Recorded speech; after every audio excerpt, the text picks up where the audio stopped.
a comment that was made on Facebook the other day about being a submissive woman. They were saying that a submissive woman controls her man, and I agree with that.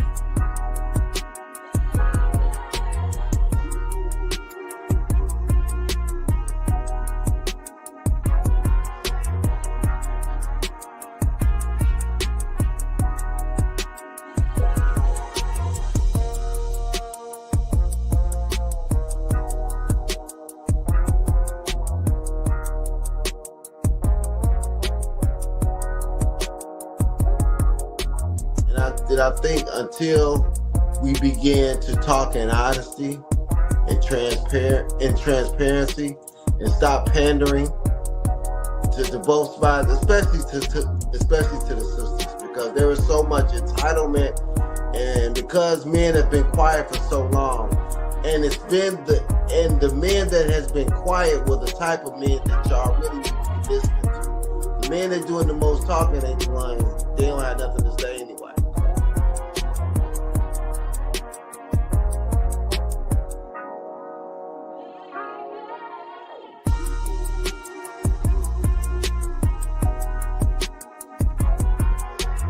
What's good? It's your boy Quay Price, man, holding it down for Kandid Konvos. Definitely check us out every Wednesday night, 8:30 Eastern Standard Time.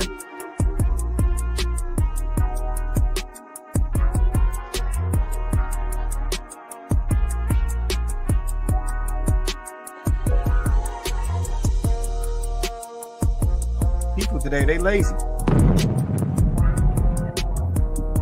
Ain't nobody trying to put in no work. If stuff start getting a little rough in the relationship or in the marriage, ain't nobody trying to fix nothing. Like, I mean, that's how people's mindsets are today. Yeah, but that's how I know that folks don't truly understand what marriage was about, because they tap out way too easy. Yeah, you see people fight harder for a job, like they can't go get another one of them in 2 weeks.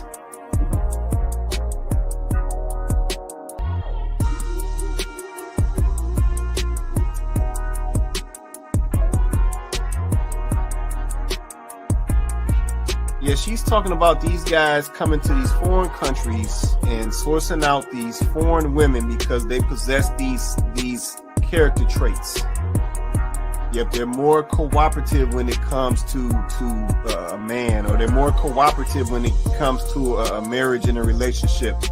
They're more, nurturing forward when it comes to a relationship. They're more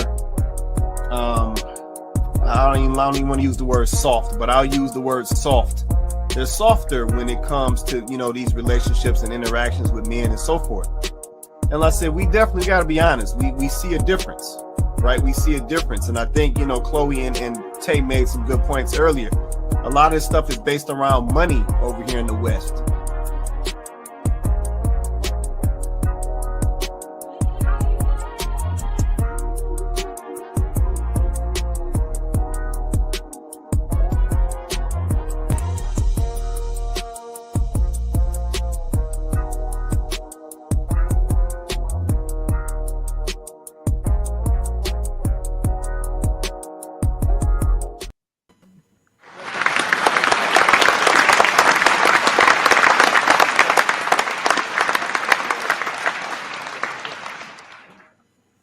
What's good, everybody? Welcome back. Put the mic together, man. Mic way out the way. Welcome back to Kandid Konvos. I'm your host, Quay Price. We got Coco on deck. Say what's up to the people, Coco. Hey, everybody. Welcome back. Welcome back, man. Shout out to everybody joining us tonight. If you haven't already, smash that like button. Likes are free. If you haven't already, smash that like button. Likes are free. Man, hit that share as well, man. We want the shares. We want the subscribes. Hit the notification, man. Do all of that. So, man, let's say drop what you're doing right now, man. Smash that like button. Hit that share as well. Hit that subscribe, man. Let's say help us take us to the next level. Let's say we're trying to increase our exposure. We're trying to reach more of our people. And the only way to do that is by you doing your part. So, man, smash that like button, man. Likes are free. Likes are free. We got Vince on deck. We got Cole on deck as well. What's going on with y'all today? Y'all good? Happy Wednesday. Happy Wednesday. What's going on with you, man? You all right today, man? Free Diddy. You know what? We gonna touch him for a hot minute while we in this conversation. Hold that thought. Let me write that down for a minute. All right, we're gonna come back to Diddy. Hold that thought, man.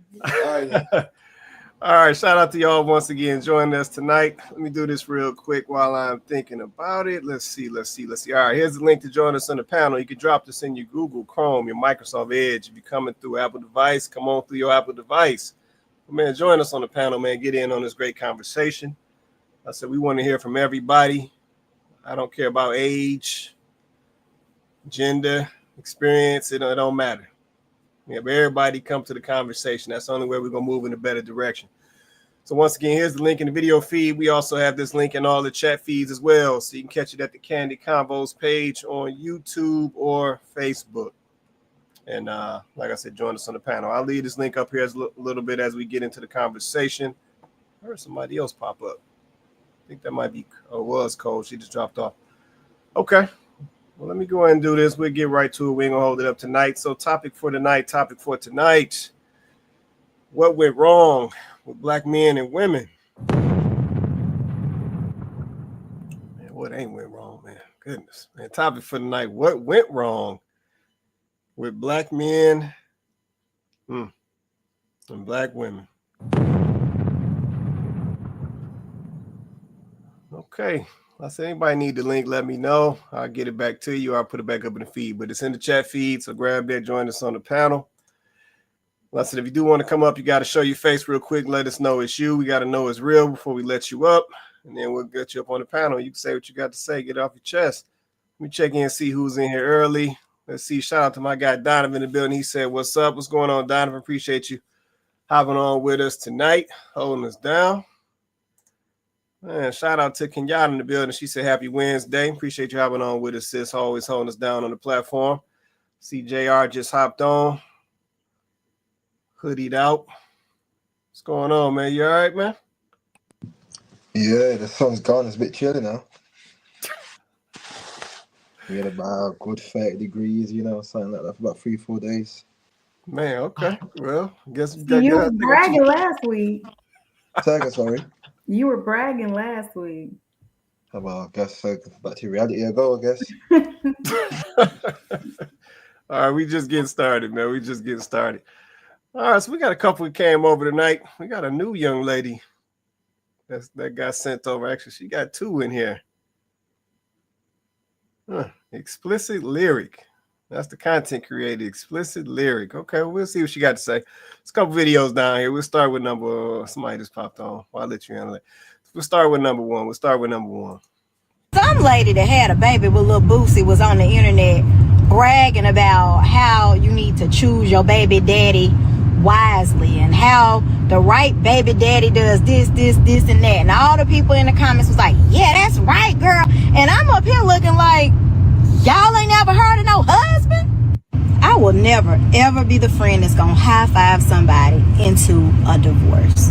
My friends, for the most part, know they can't come to me complaining about their damn marriage. Because I'm like, girl, you don't want this life. The reality of it is, in the black community, we don't value marriage. And it's showing in every area and aspect where we struggle. We struggle with household earnings. We struggle with income. We struggle with purchasing a home. We are the lowest demographic in terms of home ownership, where we only purchase at a 44% clip compared to other cultures that are well above 70%. And it's not because of granddaddy's money. It's because they're married. I saw a statistic that said in the state of Florida, you need about $97,000 of salary to buy a house. And for a family of four, $217,000. If I am Little Miss, I make $64,000 a year and I have 3 kids and nobody's getting child support. Somebody's needs are not being met. And it's just basic math. I don't care how prideful you are about it. I don't care how you side hustle, and I don't care how you lie to yourself about how you're so comfortable and you're so good with managing money. You can't be. It's literally mathematically impossible. the biggest regret that I have in my life is that I did not take marriage seriously. It wasn't really like on my to-do list. I was never like I gotta have a husband, and not even no like, oh, I'm a strong black independent woman sort of way. It just wasn't on my to-do list, and I hate that for me. I hate it a lot. So if you're out there and you're listening, get you a husband. It's really a cheat code.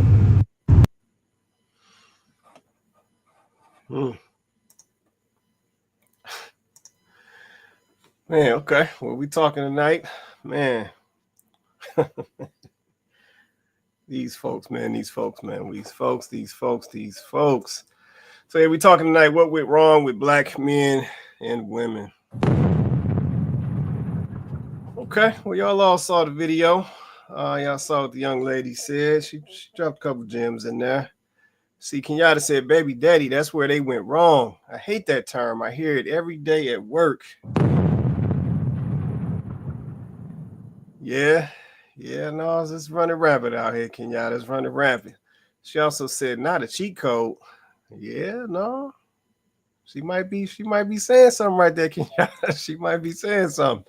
See, Donovan said, folks fear and run from long-term commitment. They like the freedom. They like the freedom in variety. I don't know, Donovan, till they burn them up, man. I don't know. Literally. All right, I'm coming back to the panel, man. Coco, Vince, Beatbox in the building. What's going on? JR. Y'all want to say anything about what the young lady said? Was she making some sense? Was she marketing? What y'all say? I see you off, Coco. You want to say something? I was just gonna say she's right. I mean, in my personal experience, and in the experience of other women around me who are also married, it is a cheat code. Like, I don't understand this soft life movement. Like, I don't understand the soft life movement that y'all think y'all having by you know, I'm seeing one, oh, I just love it here. I just love it here. And it's like, yeah, I don't see it. You know what I'm saying? Maybe a single person can come and explain it to me. I'm willing to listen. I want a different perspective because perhaps I just don't understand because I am married and I've reaped the benefits of being married. So maybe that's what it is. So maybe someone can articulate it for me and explain it to me. But from the outside looking in, I don't see how you're living a soft life just for the very reasons that she explained in the video. I don't see it because I'll quote Vince because it's a valid quote. Like, imagine doing 100% by yourself. And then a man comes along and he could, even if he can only do 50, now you that other 50 that you were handling on your own, you no longer have to worry about that anymore. That's soft life. You having to do it by yourself and then actively choosing to want to do everything on your own simply because you can. That's soft life. Like, it's confusing to me. Like, I don't get it. I don't understand it. Yes, you have to. Yes, now instead of planning a meal for one person, you're planning for two people, and if you have kids, you know, a few more. Yes, you know, if you instead of cleaning a place for just yourself, you clean it for another person. But I mean, is that really such a big deal? That other individual is an adult. Like, I mean, I don't get it personally. I don't get it. And I shout out to her though for being single and saying that she's not going to be the one friend that influences her married friends to divorce. Shout out to her for being that, because we were talking about that last week.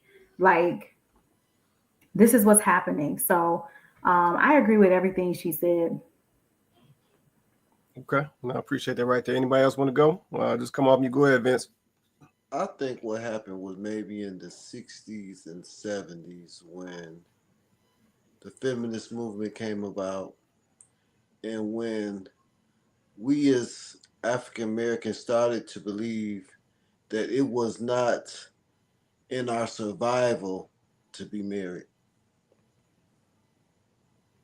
we had better marriage rates under the Jim Crow South, right, than we have right now. With all these freedoms, with all this independence, we had more marriage rates under Jim Crow South. facts. And I'm starting to understand that we have to understand this is second, third generation of unmarriage, of fathers not being at home. This has become our culture. This is what we are known for. The Black woman is known for being a strong, Black, single woman. If you look it up in dictionary, it's going to be a Black woman's face. Facts. You even have Michelle Obama now, who is married to one of the greatest Black men in America, complaining about being married. Oh, it was so hard for me. I couldn't be me. I couldn't find myself, my worth. He was married to the president, most powerful man in the world. If he can't get his woman to act right, and one thing I often tell people, and then I'm gonna let it go. I lived in a lot of cities all over Michigan, and it wasn't necessarily the wealthiest cities. I lived in Allen Park. I lived in Dearborn. I lived in Melvindale. I lived in Detroit.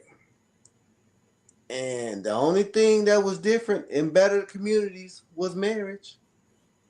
The only thing different in the schools were married parents. That was the glaring difference. Facts. But seems like we don't want to put 2 and 2 to make 4. Yeah, no, that's real right there. Now you bring up a valid point, Vince. Here, when you walk into the schools, if it be parent-teacher conferences, if it be for a game, it don't matter.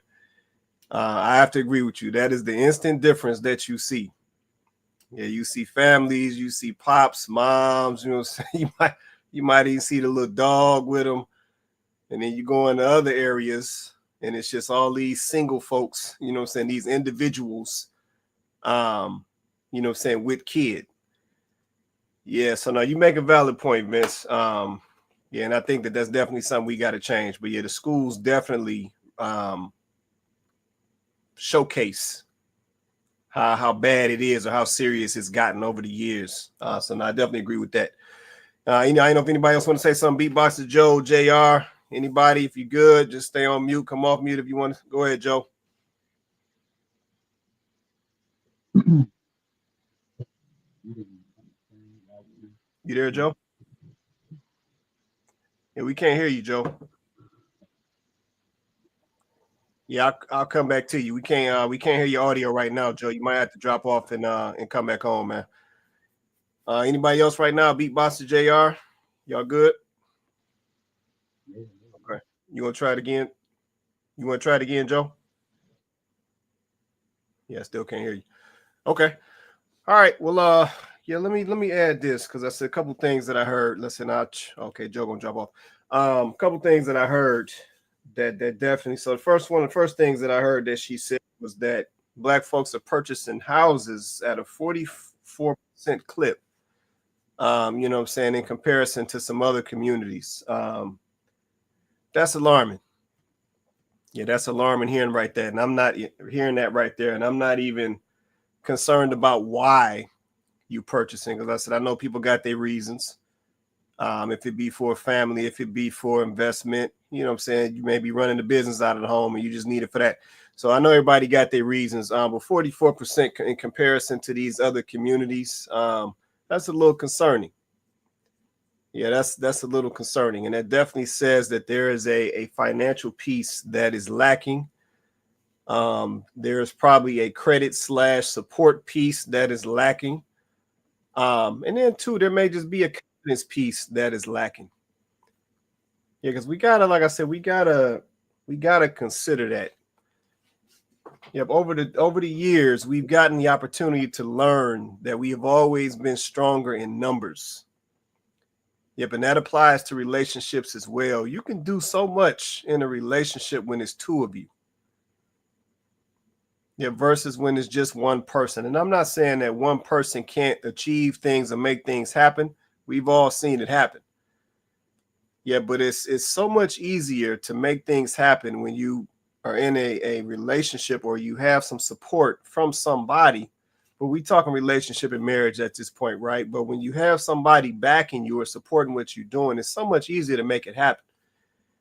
Yeah, I mean, you can be pivoting over here, building, doing what you're doing while this other person, you know what I'm saying, handling the operations. You know what I'm saying?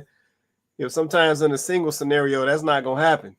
Yeah, you ain't going to be able to take care of operations and then be, you know what I'm saying, you know, kind of transitioning or moving your money into the business venture, whatever else you got going on the side. You're trying to, you know, get off the ground. Like, that's not always the easiest thing to do by yourself.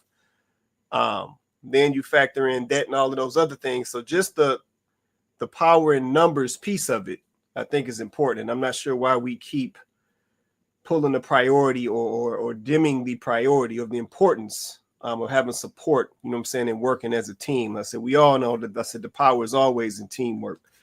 The second thing is, the young lady said, and I said, this is really an important one. The young lady said that she regrets not taking her marriage or taking marriage seriously. How many people do y'all think right now is in this scenario? All of them. Man, that's Agreed. I think they all. bro. I think they all regret it. You can't tell me they don't. No, for real. That's kind of where I'm going with this. Yeah, because I said I appreciate the young lady keeping it honest. I said, because she, you know what I'm saying, she didn't pull her accountability up out of there. She just like, man, I regret not handling that how I was supposed to handle that. And it's just like, yeah, but I guarantee it's a whole bunch of people out here right now who feel the same way that she just articulated, but they will never say it in public.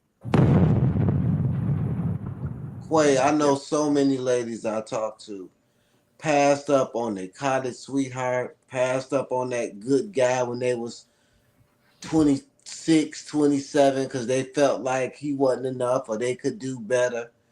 And parents preach that. They do. Don't get married too young. Make sure you got yourself together before you get married. And sometimes, if you're a professional, I talked to a young lady the other day. She had 10 years of schooling. For what? What position she in? Nurse, because she went and got her bachelor's. She went and got her bachelor's, and then she went to nursing school, and then she went and got her MP. It was 10 years altogether. Huh. And I said, so you really put yourself on the back burner for 10 years because you can't really. She couldn't. People do it all the time. I know a lot of my Arab Indian doctors married while they were in school, and they did it. But we can't seem to prioritize and do two things at one time. Because I got to have myself together before, because I'm not going to be like my auntie or my grandmama or grand, and you don't even know grand story, for real. Right. And then they never want to hear, because we all have a sweet time. For men, it comes a little bit later. Right. It comes after we kind of know what we want to do. It comes after we have a focus, a goal in mind. Maybe if you're smart, if you really got it together, maybe late 20s, early 30s. But for women, you got that sweet spot, and they don't want to hear this. Between maybe 22 and 27, you can get any man you want to. You get the older man, you get a man your age. That's facts. I've been there. I was at Floods on a Wednesday at 24, and them just got out of college girls was talking to the lawyers and the judges. Thanks. And I'm sitting up there like, well, I guess I gotta wait my turn. Then Yeah, that wall that's hits. real. That's for Say that real. again, B-Box. I said, then that wall hits, and then it's over. Yeah, then it's the ones that they gone now. The smart men get married. I don't care what nobody say. The smartest men I know, all of them are married. Right. Yeah, all of them are married. Yeah. Well, I think, like I said, I think, you know, the fellas are a little more realistic when it comes to this. Let's say, because at the end of the day, we know how it go. Yeah, we know you're gonna hit a point, and then it's like, you know what I'm saying, you're gonna hit your peak, and then stuff gonna start doing this. So fellas, like, let me go ahead and lock stuff in, secure what I need to secure, you know what I'm saying, get the process going, you know, get some kids going, get my legacy going. And it's like, all right, we're gonna ride this on up until we crest out. You know what I'm saying? Then we're gonna cruise on through retirement and you know, do the grandparent thing and do what we do until the time is up. But you know, for some reason, I said it's just different on the other side. And like I said, once again, I gotta applaud the young lady in the video.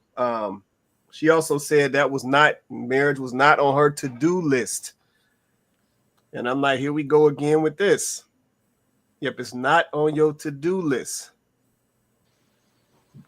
So it's just, and I said, it's the weirdest thing ever, man. I said, then to, you know, be sitting in this car, once again, I ain't mad at her, but then to be sitting in this car, you know what I'm saying, trying to drop game. And I said, that's one thing we got to do is we got to spread the game on to the generations coming, you know, behind us. So I agree with her, but it's just like, man, it wasn't on your to-do list. You know what I'm saying? You got your regrets. It's like, this is the story. We hear this consistent story and then wonder why we can't get off the ground successfully. It's wild to me. Hey, Joe, you want to try this again, man? Joe, you there? Yeah, we still can't get your audio, man. Still can't get your audio, man. I'm gonna mute you for now. Yeah, still can't hear you. So yeah, I don't know. Go ahead, Coco. You want to say something? I had a question that's not completely off topic. It's sort of related, but it's, you know, B-Boxer made me think of it because I don't know if I've ever heard it truly explained to me. So what exactly is the wall? I need somebody to explain to me what the wall is. No, because it's a YouTube talking point. So I need somebody to explain what it is.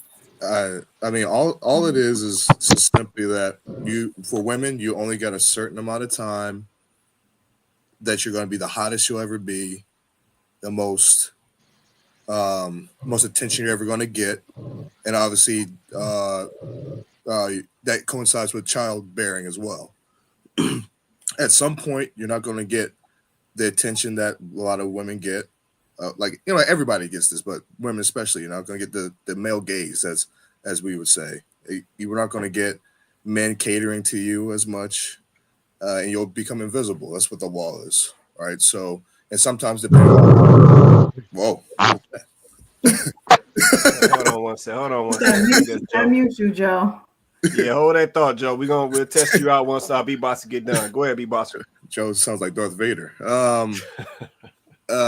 But at some point, all those things, those perks and stuff that women get is gonna stop. And depending on what the woman looks like, if she average, it might be 5 years. If she's overweight, it might never happen. So you might hit the wall at 18. It might be over. So it's just something. It's all about the male gaze and the perks that women get until a certain age hits, and then it's over. So a man determines when a woman has hit the wall or not? Because it's about the male. You said it's about the male gaze, and if she's going to be able to get that attention, and how long she's able to get the attention, and how long she's desirable to a man. So men are determining when she hits the wall. I think nature's determining that. I don't think men are determining that. Wait. The reason why I say that is because you specifically said that it's about when she is most desirable, because we talk about two different things. Because her biological clock, from what it sounds like, is slightly different than the wall, right? The way you guys are saying it. It's not the same. There's a cosmic issue. Y'all don't know reproductive like I do. There's a causation, not a correlation. There's So a correlation. That's a correlation, not causation. Sorry. yes, so let me understand it, because I hear this mentioned all the time, and we need to mind it out, okay? Because I'm not letting stuff like that pass no more. We're not dropping no more YouTube talking Oh, points. come We're on. not dropping any more YouTube talking points without minding it out. So the wall that men talk about, is it that women determine? Is it? Are you saying it's purely biological? Okay. Are you saying that it's purely nature, which would be biological, that determines when she hits the wall? I also mentioned like looks, like you're So going which how to is show it? Because if we're talking about biology, that's going to be different for every woman. It's not one size fits all. But if we're talking about the male gaze and we're talking about men finding her desirable, now that's different, right? Which actually also is subjective. But I'm gonna let y'all go on that one, Oh, come because I on. understand. I'm gonna let that one go, because I understand that women in their younger ages, in their younger years, are more desirable to men, right? In general. So I get that. So are we then saying that men determine, I'm asking again, because I haven't gotten a clear answer yet. Men determine when a woman hits the wall. Is that what you're telling me? That's for a man to determine. No, because women do. Let me help you out, B-Box. Thank you, Vince. Women determine the wall too. Y'all don't want to see no old 45-year-old woman walking around like she's 25. Y'all don't want to see that either. Yeah, wait a minute, let me finish. Y'all don't want to see Vivica Fox playing some young hot mama. Y'all want to see her playing grandmama. And it also hits the wall for you guys, because when you hit the wall, your choices of men decreases tremendously. Based off Let of me what? finish, Coco. That doesn't happen for men. We get better as we get older because we're more desirable for what women want in general. Women want stability. Women want a man who's on his purpose. That usually happens for men as they get older. What men want they want fertility. If you marry a 40-something-year-old woman, you can't have 4 kids. Naturally. You can't do it. If a man wants 4 kids, he can start off at 42 and have 6 kids. A woman can't really do that at 42. See, everybody think they Janet. Wait a minute. Everybody think they Janet Jackson is for somebody. That don't usually work. It's just the nature of things. So hitting the wall is really, you guys determine that, because if you 40, you have more options at 25 than you have at 35 than you have at 45. I have more options even at 52 than a 42-year-old man. So I don't want to get too far off my question. I don't want to get too far off my question. I don't want to get too far off my question, because I feel like I'm asking specific questions, right? I'm not comparing men to women anymore, because we always like to do that. I'm specifically asking a question about, we talk about this wall a lot. I need y'all to be able to articulate to me what this wall means, right? What does it mean? It's about and answer the questions and be able to answer the direct questions that I'm asking, right? My question is, and I still have not gotten an answer. My question is, who determines when a woman has hit the wall? Is that her biology? Is that a man that determines that? Or does she get to determine when she's hit the wall? Because we say these terms, and I want to be clear about what they mean. Since we hurl them at women, I want to know. I'm not saying I'm for or against. I'm simply saying let's mind it out, right? So who determines it? What determines when a woman has hit the wall? Your outcomes. Right. Your options. I'm going to say it again, because you didn't say that in your description. You didn't. Okay. You didn't say that in your description. You said fertility. That's an option. You said looks. That's optional. You said her marketability, her desirability. I get all that. Okay. So we're not just purely talking about outcomes. That's not purely what we're talking about. Because if we was purely talking about outcomes, right? There's some of these women that are past what I've heard some men refer to as wall age, that men are still after, for whatever reason. Y'all can say whatever reason. Those are outliers, Cody. That's not the norm. Y'all can say whatever reasons for whatever reasons they after these women, whatever reasons they after them. It don't matter.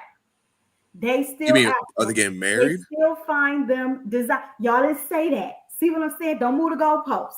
No. We're not moving the goalposts. That's Y'all not said, what. you said finding a woman desirable. I think That's this what is you said. Mary, what? you did not say that. You said fertility. You said desirability, right? I think those are the two main things you said. This is not binary. So I'm going off of that because y'all ain't marrying women. Y'all not marrying women and still having babies with them. So let me let JR take a stab. Not you. I'm not talking about the men on the panel. I'm saying y'all are not waiting for marriage to have babies with women. So most men don't have babies. So most men don't have babies. Is the point that I hear that. See, we're going back to most men don't let's have stay on what we on. Y'all still have not answered my question, and now y'all dropping another step. We have answered the question. Hitting the wall is your options. You're making a binary. That's the wall, Chloe. So hold on. Let me phrase this out. Wait a minute. Am I crazy or are they not answering my question? Yes, a little bit. Let me phrase this out. Let me phrase it out. I got you. Around it. I'm gonna need another. I got you. Another woman. Like y'all not really answering the question. Y'all not. You're not. Okay. Let me phrase it. Let me phrase this out. So I need one of the fellas to lay it on the table, point blank, period, no chaser. Who decides if a woman has hit the wall? Is it a man or is it a woman? I'm gonna put it straight like that. One of the fellas boss up and just let it be known. Who decides if she's hit the wall? Men. Okay, there it is. So JR said men, Vince said men. Okay.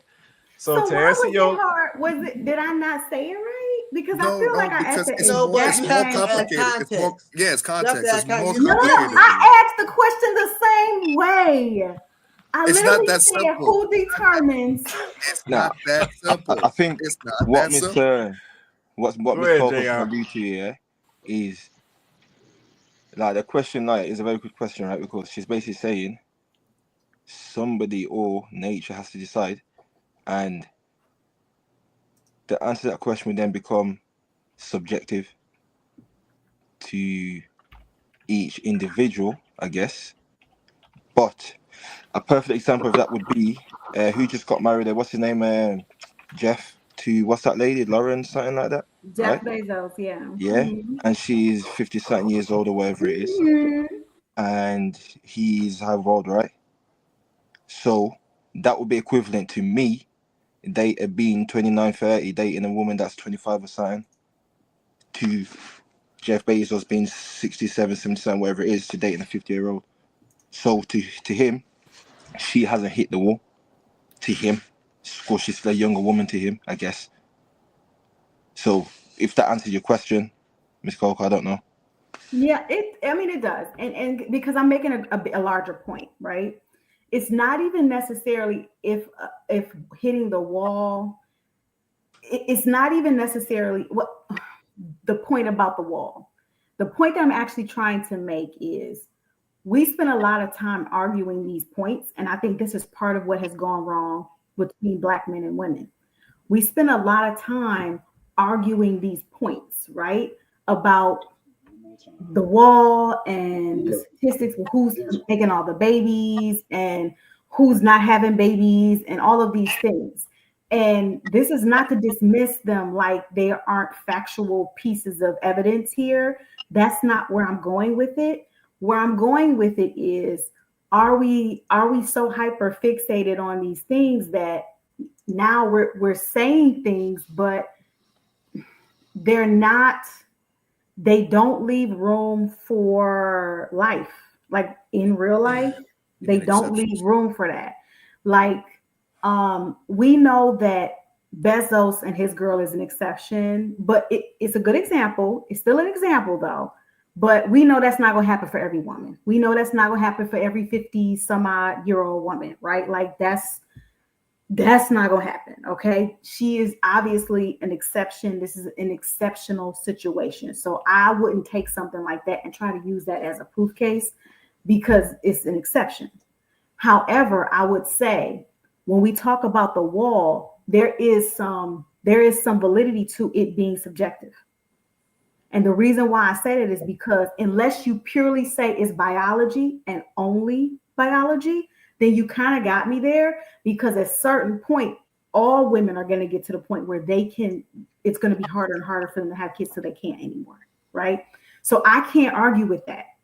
Nothing I can argue, no woman can, right? Even though that does look different still from woman to woman. Women don't just hit their 40s and can't have kids no more. Like, I think I need men to understand that too. Like, that's not necessarily how it works. The faucet don't just turn off the minute you turn 40, right? Like, does it become more challenging?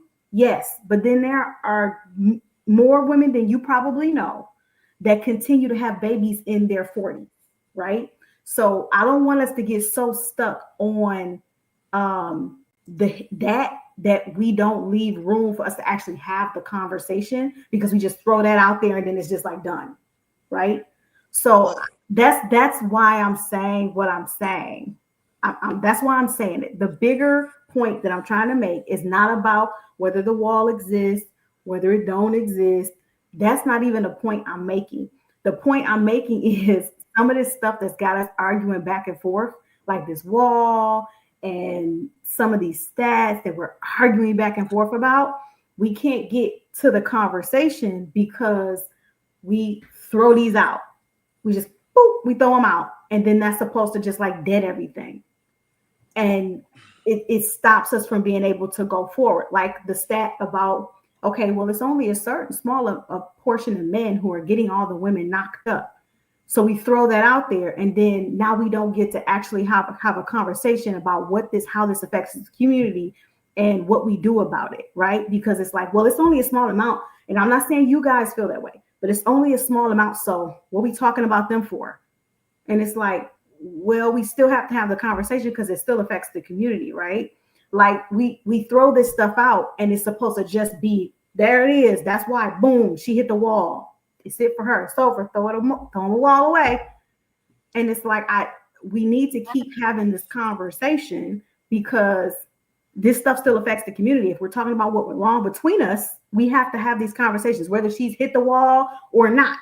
Like, it's still relevant to the conversation. But the problem is, and this is the difference between men and women, and I'll use me as an example. I'm a 52-year-old man. I understand that my sex game is not the same as when I was 22. That don't mean I can't perform. That don't mean I still can't have babies, but it is definitely not the same. The wind used to win by, and they would boom. Now I take a little bit more to get that engine going. So I'm going to take it off of women, and I'm going to put it on me. But I understand that.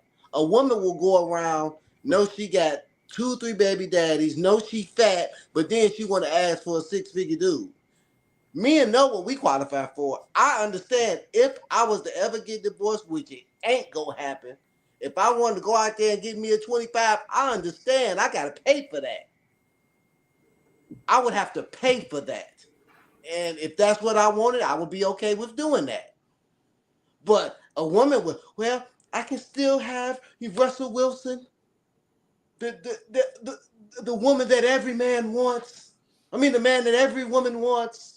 It don't matter that I got a baby with Future. It don't matter that I'm 100 pounds overweight. It don't matter that I got a fucked up attitude. I want more now. That's the problem, Coco. It's not necessarily about what you're speaking about. It's about the delusion of these women that has hit the wall won't asking for more than they got when they have more to offer. Then, okay, and I don't disagree. So then you actually made my point. I don't disagree. So then the conversation is about the delusion That's what the conversation is about. It's not about the elusive wall or not. Like I think the reason, listen, guys, the reason why I'm saying this is because I think these are not conversation starters. I think that when we say these things, they become conversation stoppers. Instead of us continuing the conversation based off of these things, they kind of put a stop to it. They dead it, and then we don't get to actually have the conversation. So the real conversation is, why are women walking around deluded about where they are, who they really are, what their value really is? Like, let's talk about that and how do we talk to women and how do we navigate that conversation, right? Because this is what I meant about when I dropped the whole wig thing. Like, and y'all was in the comments real touched by that. But the point that I'm always trying to make is that we get stuck on these things and then we can't have a conversation. Like, we stuck on these things that we can get past this hump, we can get over that. Not saying we could table that. Like, that's not a major issue. It's a preference and I get it, but it's not a major issue. It shouldn't stop us from being able to have the conversation. But anytime y'all get so touched and so triggered by something like that, it's crazy to me. We can't even get to the fact that nobody who isn't married to you should be telling you what to dress, how to dress, or what to wear. Let's just be so for real. Why should you listen to me tell you as a man what you need to be doing as a man? And I'm just some girl. You're not going to do it. You're not going to be as apt or willing to listen to me dictate to you what you should do as a man. And a woman is not going to want to listen to you dictate to her. And you're not her man. You're not her dad. You're not her uncle. You're not her brother. You're not even her friend. But you expect her to listen to you dictate about her, about what she's supposed to wear on her head. Like, it's just not going to happen. So when we do stuff like that, when we drop those kinds of things, it stops conversation instead of starting conversation. And it doesn't allow the conversation to continue. This is why I'm saying what I'm saying. Like, I'm not saying that a wall doesn't exist. I'm not saying that women don't age out of things. I'm not even saying that none of this stuff is true. But what I'm saying is, when we drop these things out there, I don't think we understand that they don't really aid the conversation. They don't help. And after 5 years of us dropping these things out, dropping them like we dropping bombs, they haven't gotten us anywhere. We haven't made any progress in the real conversations. Yeah, but Coco, I think that's part of the issue, though. So we're trying to get to a point where we can actually have productive conversations between men and women. Yep, and that is the struggle. Yeah, we will have women say, you know what I'm saying, this is what we're looking for, this is what we like, this is what we want to see from our men. Yep, and then there'll be some resistance there. But I think at the same time, some of those men are listening because they're trying to secure a woman. So they're like, okay, if this is what she's saying she's looking for, let me see how I fit into that mold or whatever, or see if I can make that work. And then on the flip side, we'll have men saying to women, this is what we're looking for. This is what we desire. This is my preference. But I'm just going to be honest. Typically, men don't get that same response back. Yeah, but that's where the issue comes in. So when we talk about this whole wall topic, essentially, this is men talking about what they desire. Yeah, this is what I'm looking for, because essentially this is the guy who's gotten himself together. Because I said, I can't speak for the knucklehead cats out here. This is the dude who got himself together. Okay, I got my stuff situated. I got the foundation in place. I got everything worked out. So now all I need is the lady to come in and compliment this thing, and we can go ahead and move forward and do what we do. So he's saying, I'm looking for this, and this. Yep, this is the initial criteria to come on into what I got going on. I take care of you. We do all that, build a family, do all of that and all of that. So I think that's, you know what I'm saying, that ties into this wall conversation. Now, don't get me wrong. We do got to consider YouTube talking points. Yeah, there's a lot of YouTube talking points going on out here, and we got to weed through that, because I'm sure we done all seen that, we done all heard that, so we know that there's a lot of YouTube talking points out here. And like I said, I'm a whole man, just like a lot of these other cats out here. But some of this stuff that we use as talking points, some of it be some trash. Let me just be honest. Yeah, because at the end of the day, it's not going to get us anywhere. Yeah, but I think in this particular conversation we having right now, as we're addressing this wall, I think this wall is important.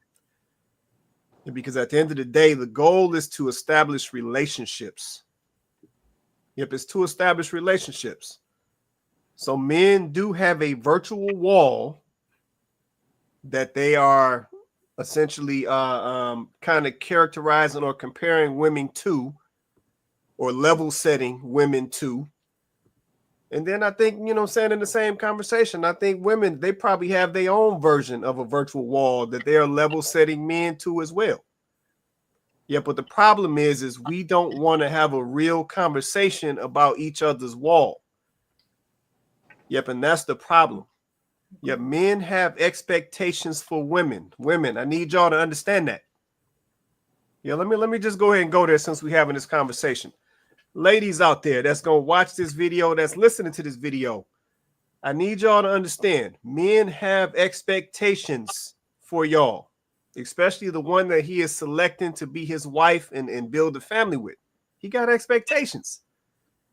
Yep, he going to have some preferences. So just prepare yourself. That's the case. He ain't gonna just accept you as you are. Like, yeah, we gotta let that mentality go. He's not gonna just accept you as you are. Give me 1 sec, Vincent. I'm gonna come over to you, man. Okay. And then the second thing is, ladies are gonna have some expectations for men. Let's just be honest. There's gonna be some expectations there. So as men, it's like just go and prepare yourself. It's gonna be something there.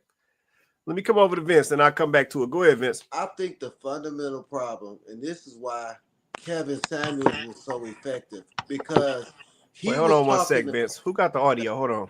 Where's the audio coming from?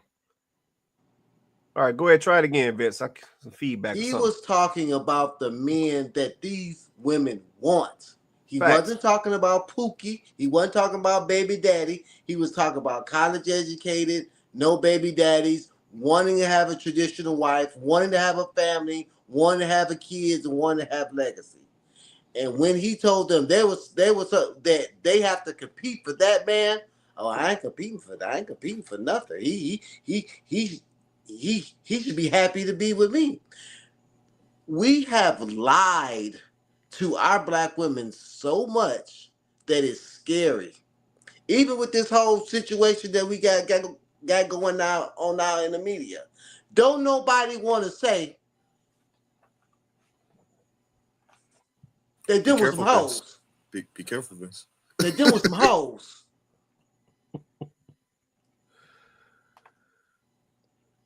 They stayed for the money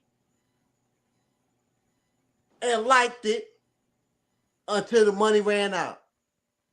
Then with some hoes.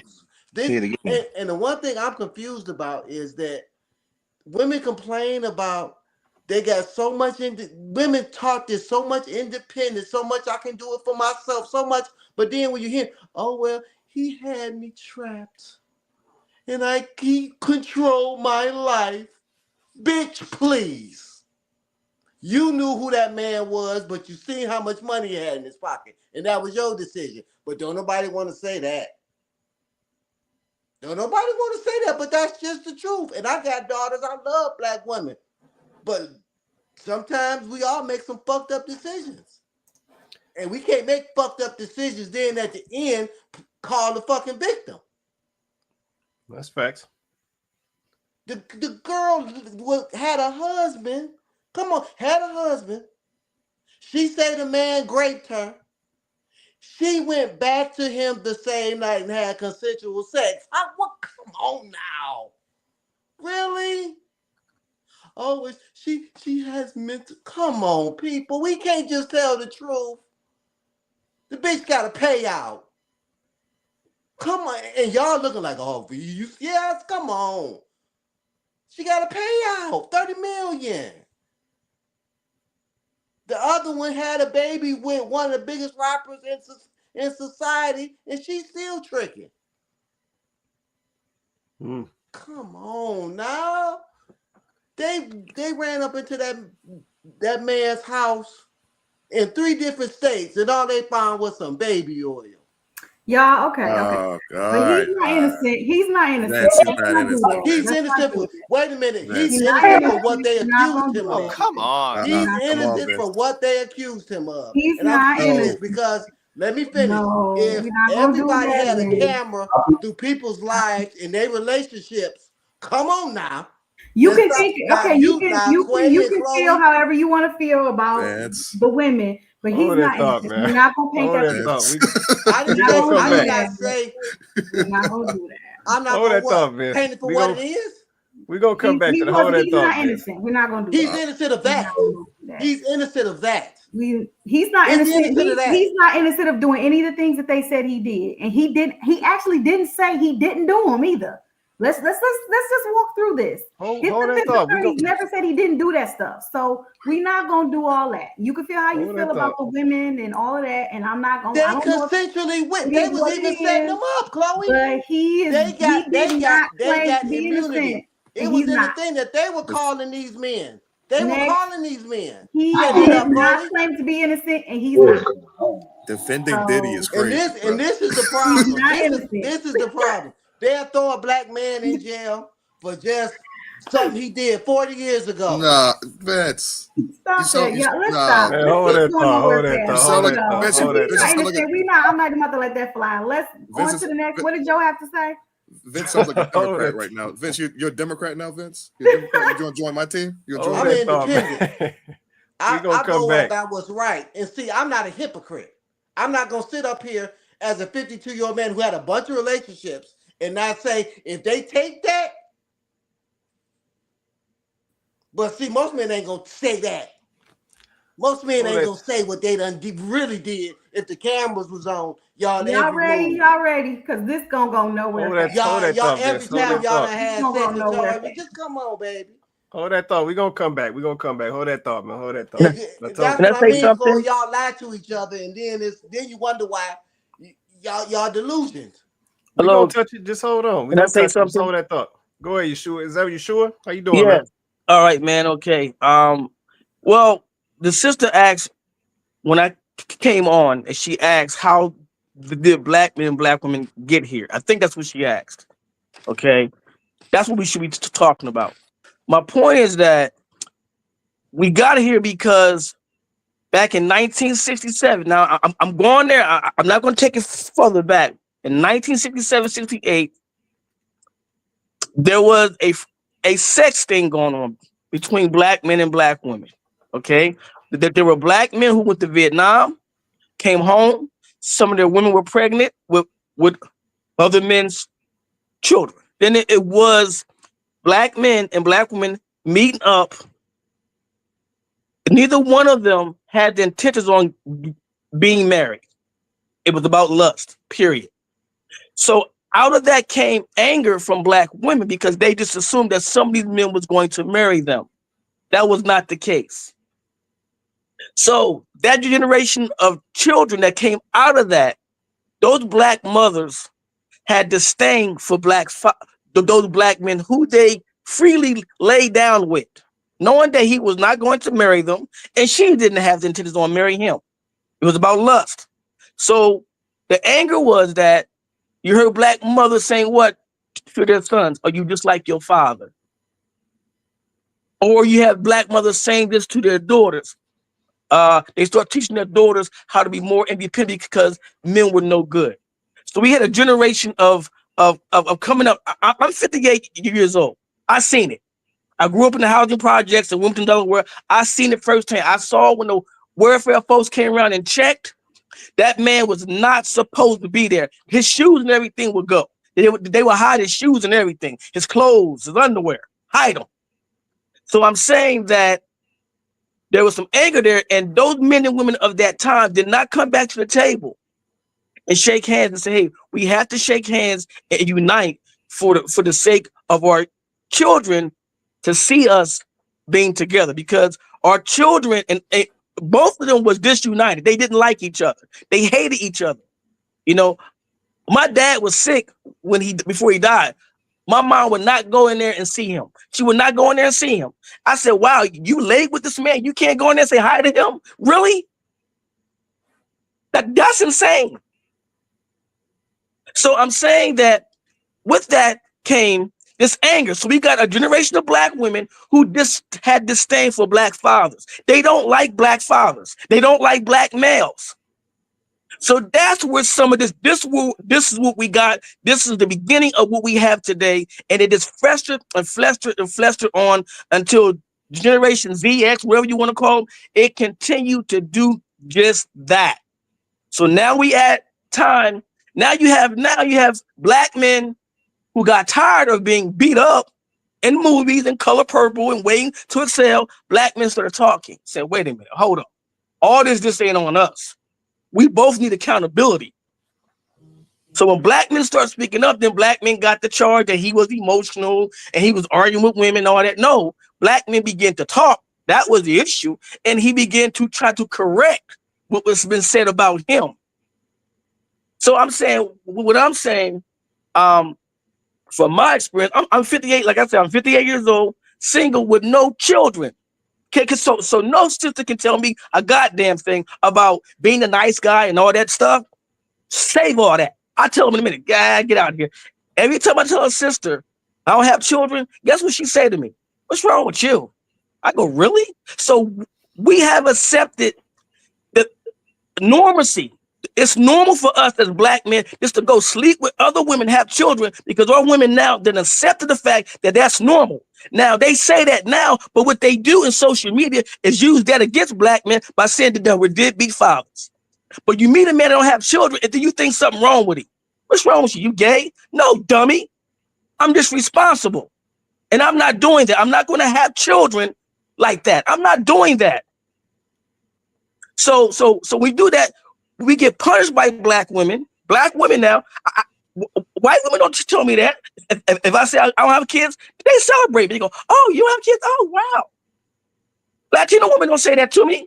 It's only black women say, "What's wrong with you? There's something wrong with you." I'm like, "What is wrong with y'all? What's wrong?" It's insane. It's crazy that we have accepted that as being normal now. That black men got to have all these children. I met a young brother. He's 26 years old. He got 6 kids. He thought that was funny. I said, bro, that's not funny. That's not. Because there are consequences to us having these children like this all around. There's consequence to this.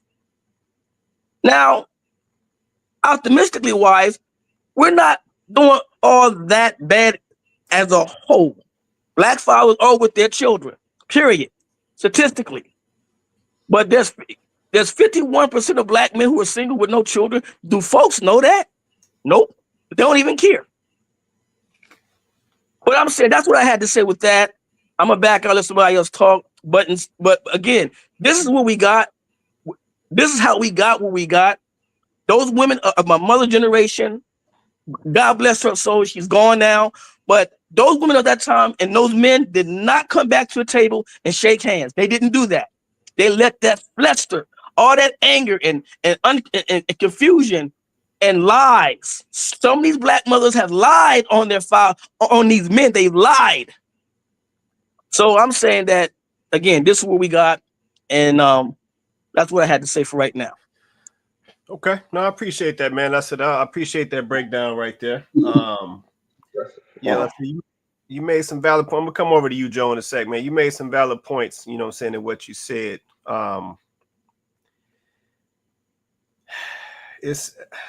I think the challenge is that they're coming back to the table to shake those hands. Yeah, this is the piece that we continue to talk about. And it's just like, how do you pull the women and the men together to come back, shake hands at the table? The ladies say, hey, we messed up. The fellas say, hey, we messed up. Let's start over. Let's try this again. Like that is the struggle. Yeah, let's say right now we are so caught up in taking shots at each other. We're so caught up in the anger. Let's say, to your point, Yeshua, you made that point where you said that some of these black women will essentially kind of come at you, you know what I'm saying, when they find out that you don't have any kids, you know what I'm saying, at 58. But just to add context, I've heard us as men, I've heard us do that too.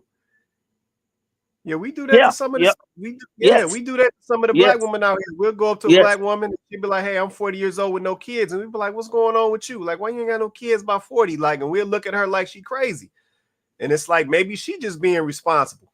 You know what I'm saying? So it's like we gotta that you right about that anger. Yep, I think that anger is wrapped up in there on both sides, and it's stopping us or it's restricting us from being able to come to a conversation collectively. Yeah, to talk about what we all did wrong, to talk about, you know what I'm saying, what our preferences are, what we looking for in relationships, you know what I'm saying, how we trying to build, what we trying to do. Like it's restricting that. And that's the piece. If I could figure it out, I would flip the switch today if I could. That anger. Yeah, because we see it permeating all over social media. Yep, I posted a clip this week, you know what I'm saying, about a fella saying that he preferred some longer hair. And it's like he just caught it. And I'm just like, man, this brother can't say he can't say he likes long hair. Like, why it's got to be all this anger and all this frustration? And like I said, that young lady, she had to check, like she felt like she had to check him. Yep, and he didn't even have the issue with her. He had to, you know what I'm saying, he brought up his request or his preference with another lady. Yep, and she just felt like she had to get him the business and tell him this and tell him that. And it's just like, wait a minute. So yeah, that's how I can tell that anger is wrapped up in there. Listen, I think you hit that right on the head, man. That if we can figure out this anger and we can actually put that aside and be adults for a minute, just to come back to the table to have a conversation, like, man, so we can try to hash this out. Because I said it's not getting us nowhere. I think we'll be so much better off. Let me come back to Joe. Joe, let's try this audio again, man. Come off mute and see if we can hear you. Are we good? Yeah, I can hear you better now. Go ahead, man. Cool. Um, wow. Y'all sure was spitting fire. I was just sitting here going like, huh, the origin stories. I mean, I wasn't around to see none of it. I could only see the after effects of it, and it confused me. I couldn't quite wrap my head around when I was 20-ish, 20, 21 years old, dating black women. I didn't have that perspective. I didn't see those things in the projects growing up. I'm going into the dating market, and you would just see the animosity and experience it. And it's like that's odd. And so it's like maybe that's just that one black woman. Then I date another one, another one, another one. And it's like a pattern. I'll never forget when one woman I dated just caught back her hand and slapped me in the face. I said, "What the hell you do that for?" I just wanted to see what she was going to do about it.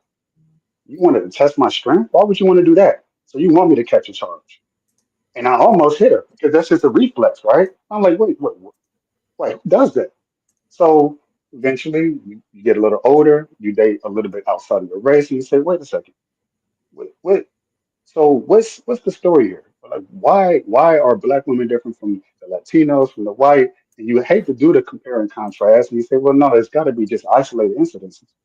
But you are forced to recognize it and see it, and you come to the conclusion over a period of time that maybe they just don't like us so much for whatever reason. I don't know. So it's interesting to hear Yashua's perspective on that. Now, to Chloe's point, she asked the question that I kind of want to attempt to ask real briefly. The best way I know how: who determines when a man hits or when a woman hits the wall? Is it biology? Is it man? Is it her? I would say it's all of the above. I think, for example, that woman in the video, she understands this is her. She understands that her options have dwindled. Then you have the men, the ones that she wants to get with. They choose younger women, more attractive women, more fertile, more beautiful, more energy. That typically comes with youth, with women. So she sees it outside of her own reality. And then there's biology, the inability to conceive healthy children or to do so in a healthy way. It's a much greater risk at a much later age, 35 to 40. They're playing catch up. We don't necessarily want to take that risk. We understand instinctively a younger woman is most likely going to have healthier children and much fewer complications if he wants to have children. So it's a lot of factors in it. It's the man deciding a woman's value. It's the woman, if she's smart, knowing, okay, this is where I stand. Now this is what I can get. And then there's also biology. It's just father time taking this place. Um, so I would say this for an example. I've met, when I went to a modeling agency last year, what I noticed is that there was a lot of guys and women who had dreams and aspirations of being a model. And so, but yet then you have someone like myself who came into the agency for the first time, never modeled, never did anything. And yet they wanted to give me contracts that they were denying these people who had way more experience than me, who didn't have a certain look that they had. So when people go into the dating market, you get what people want from you. And it's like you can't, no matter how much hard work you put into it, no matter what you think in your mind you are to someone else, if someone doesn't see that value in you and want to date you or want to marry you, it's just not going to happen. And if you're assuming that your target audience is men, you're a woman who wants to marry, then you're going to look to that man in terms of what you want to get from him, and you're going to say, well, this is what he wants, so this is what I will adjust to. When I was dressing myself, I had to dress myself a certain way that would appeal to women. I don't dress myself like a high schooler because it actually cost me a woman that I liked. She said, no, that ain't the move, yo. I said, okay, I got to change it up. When I changed it up, I started attracting the women that I wanted because I dressed a certain way. So yes, and even when working out, I'm aware. When I work out, it's not just for myself. I'm aware of that appeal to women. It signifies strength and ability and competency. So it's not just me working out for myself. No, I'm working out because I know it's going to attract the type of woman that I want to attract, and it does work. So I don't have that delusion. If I'm skinny, if I'm fat, I'm probably going to attract a certain type of woman, not the type that I want. So you're going to get what you are worth in the marketplace, regardless, even when it comes to the modeling thing. It's just, I walk in, someone like myself and walk in, you're the one I want. I didn't do nothing. You just have the certain look, the certain facial features. You're the one we want. We're going to give you a contract. Forget all these other people who've been trying to get in for the last 2, 3 years. I'm like, damn, that's cold. But that's a cold business. And this also is a cold world. It's very black and white like that sometimes. This is what we want, and this is what we're going to, pay you to do. And I'm like, you don't even know me. I just walked in. What about this guy over here? Oh, yeah, yeah, he's a little too short. Oh, he doesn't have that his cheekbones is like yours. It's like, whoa. But I don't know how to walk. Yeah, well, we can teach you that. This guy, he's been doing this. Yeah, well, he can play backup. It's like that. That's so what I saw in the modeling world is what it is in real life. And we men typically, if we're not crazy, if we're not listening to too much red pill content, we'll understand. Okay, this is where I'm at. This is where I need to improve. This is how old I am. This is how much money I have. This is what my body looks like. You kind of have a sense of your objective reality to factor in. Okay, what kind of women can I attract? It's just that women seem to, because of social media, they seem to just have the word at their feet, and then they just let things fall apart, and then they get too old, and it's like they trying to play catch up, and now you see you want to get married. It's like, but it's not too late. I think she's an attractive woman. It's just that she would probably have to go for an older man, and she'll find someone that if she wants it. So sometimes a person can get into their own head and say, well, we don't want, I don't think I'm valuable enough. I don't think that's true. It's just that what kind of man does she want? It's the type of man that she wanted, that she could have got, she may not be able to get. So she may have to do something a little different to attract the type of man that would want her for who she is at that moment in time. With that said, I'll land there. Okay, no, I appreciate that right there, Joe. Appreciate that. I don't know if the ladies want to say anything, Cole. I saw you finally made it on. I don't know if you want to say something. Are you good right now? Trying to give you your opportunity. You good right now? I'm good right now. Okay. All right, cool. All right, no Well, I problem. No definitely problem. have something to say. Say it again. I definitely have something to say. Uh-oh. I can feel it. I definitely stand like, listen, the things that I say, I'm saying them with the utmost respect. Please understand that. But we have gotten to a point now where I'll go back to my original point about the wall. We are missing it. We are just missing it. Like there is absolutely anger and animosity between Black men and Black women. This is why women are not receptive to you guys when you say some of the things that you're saying, right? You guys are making valid points, okay? It's not that the points that you're making are not valid. It's not that women haven't gotten delusional. It's not, you're making valid points. But here's the problem, right? because of the way we talk to each other, we can't even, this is not about tone policing, because y'all know I say what I need to say, how I need to say it. This is more so because we are hiding behind YouTube talking points, and we're hiding behind, we're digging our heels in on things like this hair thing. Like, we are digging our heels into this so bad that we can't even have conversations, our valuable conversations. So many things have been said on this panel. Everybody has made a valid point today. Everybody has said something powerful today. But we're still digging our heels in about some of these things that is crazy to me. And this is no dig at Joe. Like, your points you made, you also have, valid points. I'm not saying that. I respect your opinion. But some of this stuff is crazy to me. We're talking about women's reproductive health when there's only 2 uteruses literally on this whole panel. 2. None of y'all know what it is like. None of y'all. But YouTube and Google, I think y'all thinking is giving y'all this insight. Even if you're married to a woman, you still don't know what it's like. Because she's not going to tell you everything. I guarantee you she not. Because if she did, you would feel different. You would feel different. You knew all of the things. I'm not understanding your point. If you knew all of she's not going to tell you all of the things that she goes through. She's not going to tell you. She's not. Because some of the stuff she experiences and some of the stuff she goes through it correlates to you. It directly correlates to you. So she is not going to tell you every single detail. She's not. She is not. And I can no, because it ain't in your business. That's another reason. Can I say something quick? Can I interject? That's a no, because I'm not done. Okay. That's another reason why she's not going to do it. But y'all feel comfortable to get on these platforms. Y'all get on these platforms and you'll say these things about women's reproductive health. And it's like, yes, everyone knows that women have a biological. That's okay. That's easy. That's low hanging fruit. Y'all got that. But what y'all don't understand is what that means, what that looks like for a woman, what that process is, how long that takes. Like, as women, we're still educating ourselves, because the truth of the matter is every woman's experience is not exactly the same. So it's crazy to me that we get hung up on these type of topics. That's just like me. What would I look like coming up here telling y'all what ED and PD is about for y'all?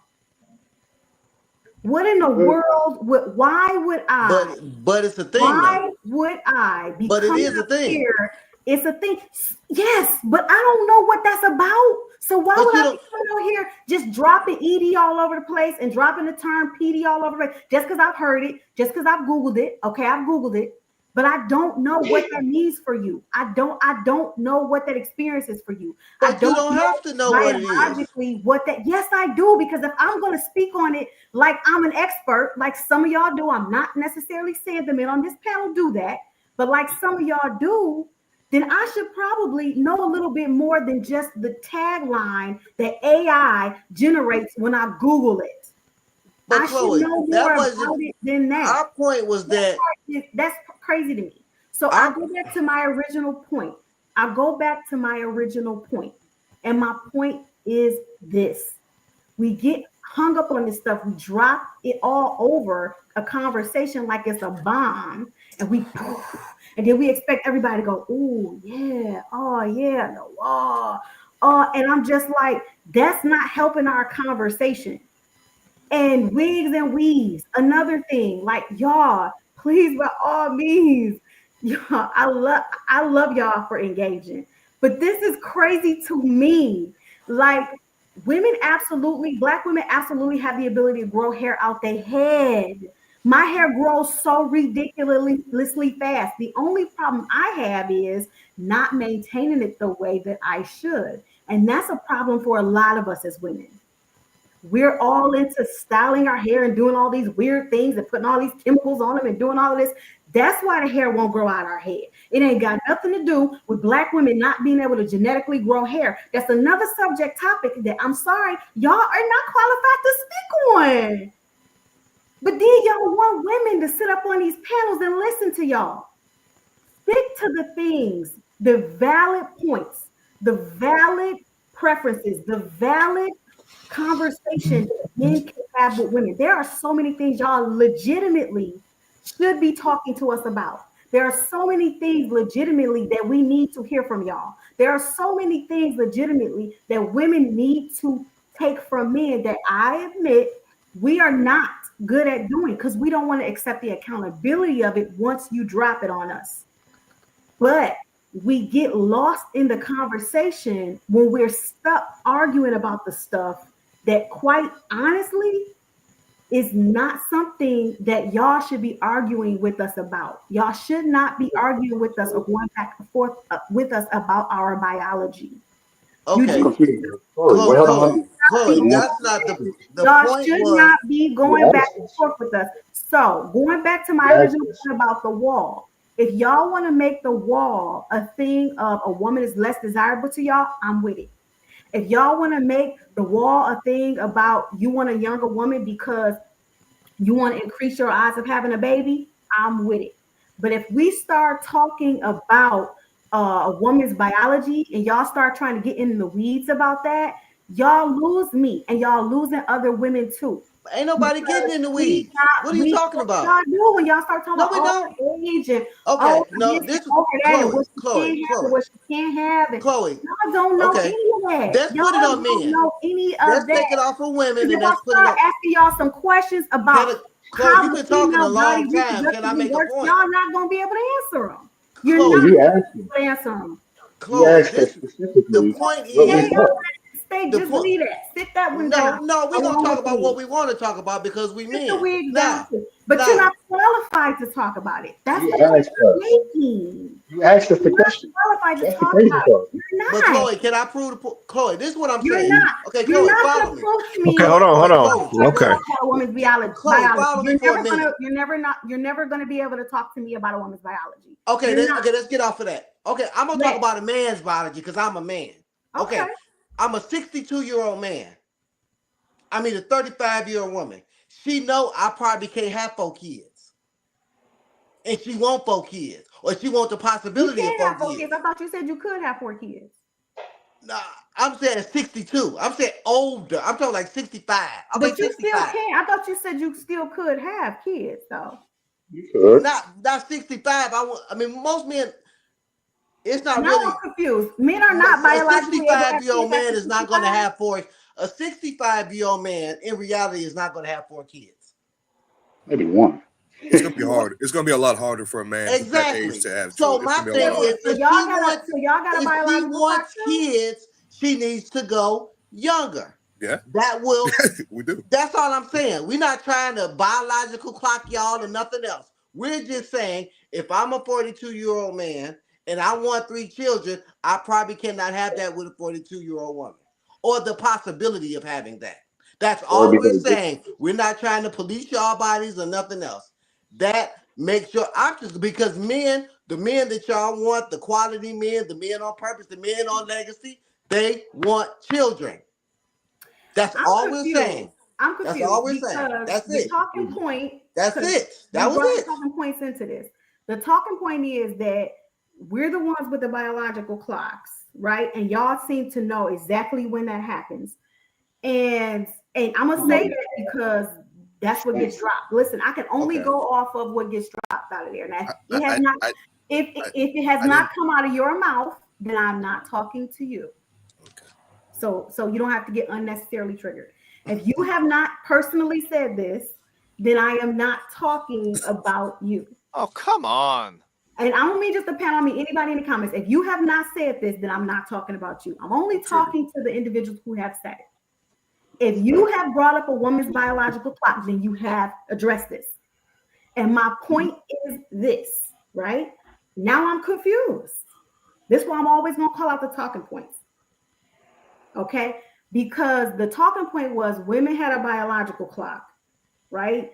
And this was not a concern for men. It's a concern for women. So now I'm hearing that it's a concern for men as well, right? It's a concern because even at a certain point, a man is not going to want to have kids, right? Past a certain point. Okay.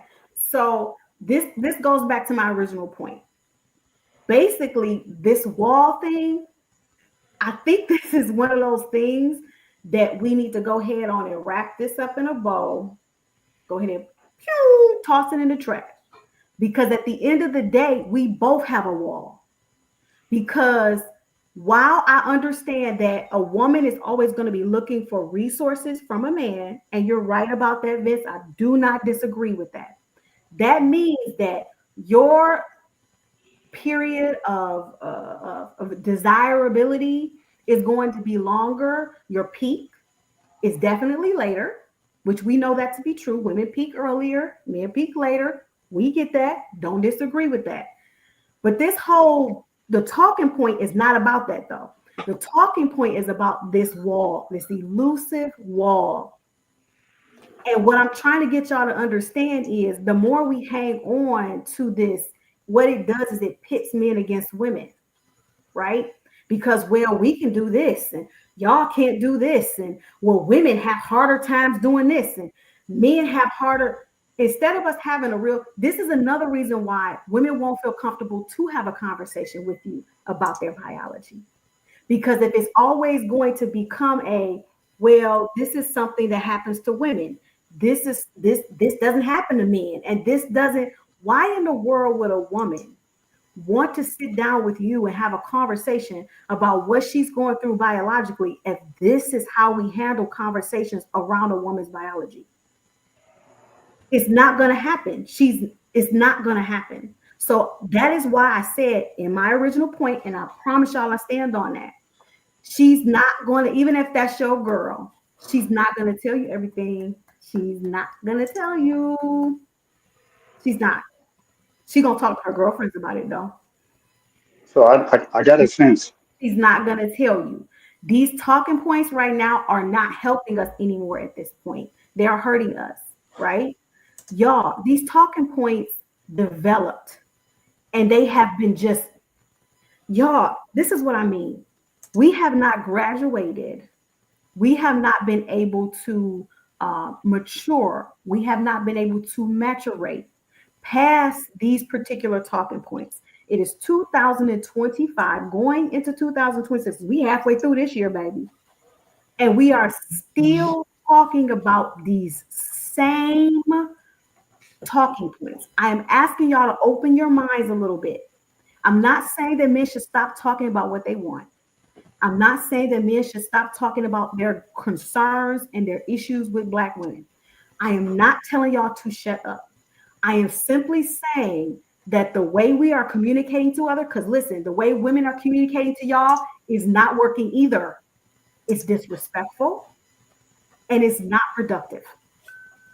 So I'm simply saying we have to change the way we're talking at each other. We are not talking to each other. And we dropping these YouTube talking points like they bullets. Bam, bam, bam.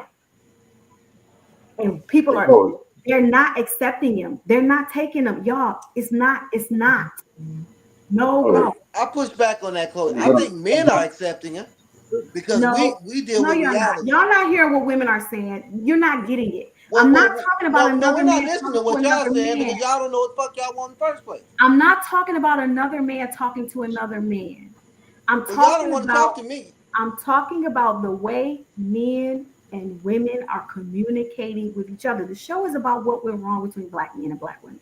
Mm-hmm. So I understand that you are saying that men listen more so to other men when men are counseling them or mentoring them or talking to them or whatever. Men listen to the truth. And I don't necessarily. Men listen to what? Men listen to the truth. Oh no. Real men do. A real man. Absolutely not. Go to my brother and say, look, bro. Wait a minute. Get your money together. Yeah, amend that because men don't listen. I'm not amending it. I'm talking about real men. Because we had a whole show about Black men taking accountability, and they was in the comments hot. Of course, they didn't direct it to any of y'all, only me. But they was in the comments hot. So no, men don't want to hear the truth. They don't. They might listen to you guys say some things to them and they'll politely disagree. But when a woman speaks up, even if she comes in the way that I come very direct, but I do not disrespect y'all. I do not disrespect men. I do not do that. But I Folks am don't direct. care. I am. But the amount of disrespect I get back from men, no, men do not accept the truth. They absolutely do not. Unless Vince might say it, Quay might say it, B-Boxer might say it, Joe might say it. But if Chloe say it, oh, I'm all types of bees. I'm Shrek and I'm Well, everything else those are under men. the book. Those You aren't Well, see what men. I'm saying? Those are So, males. There's a y'all, difference. I'm just simply There's a saying, difference. I'm not saying all of y'all do that. I'm not going to do that. You know, I don't do all, but we're speaking in general terms. And generally speaking, I have not seen that. I have not seen men in general be as willing to hear the truth. And I think it's the way we're communicating. And I think that that needs to change. I agree with that. That's real. That's real right there. That's real.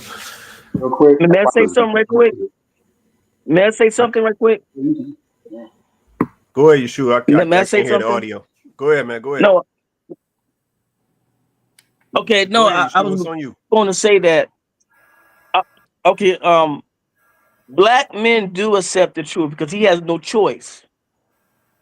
Nobody likes black men. Let's get that clear.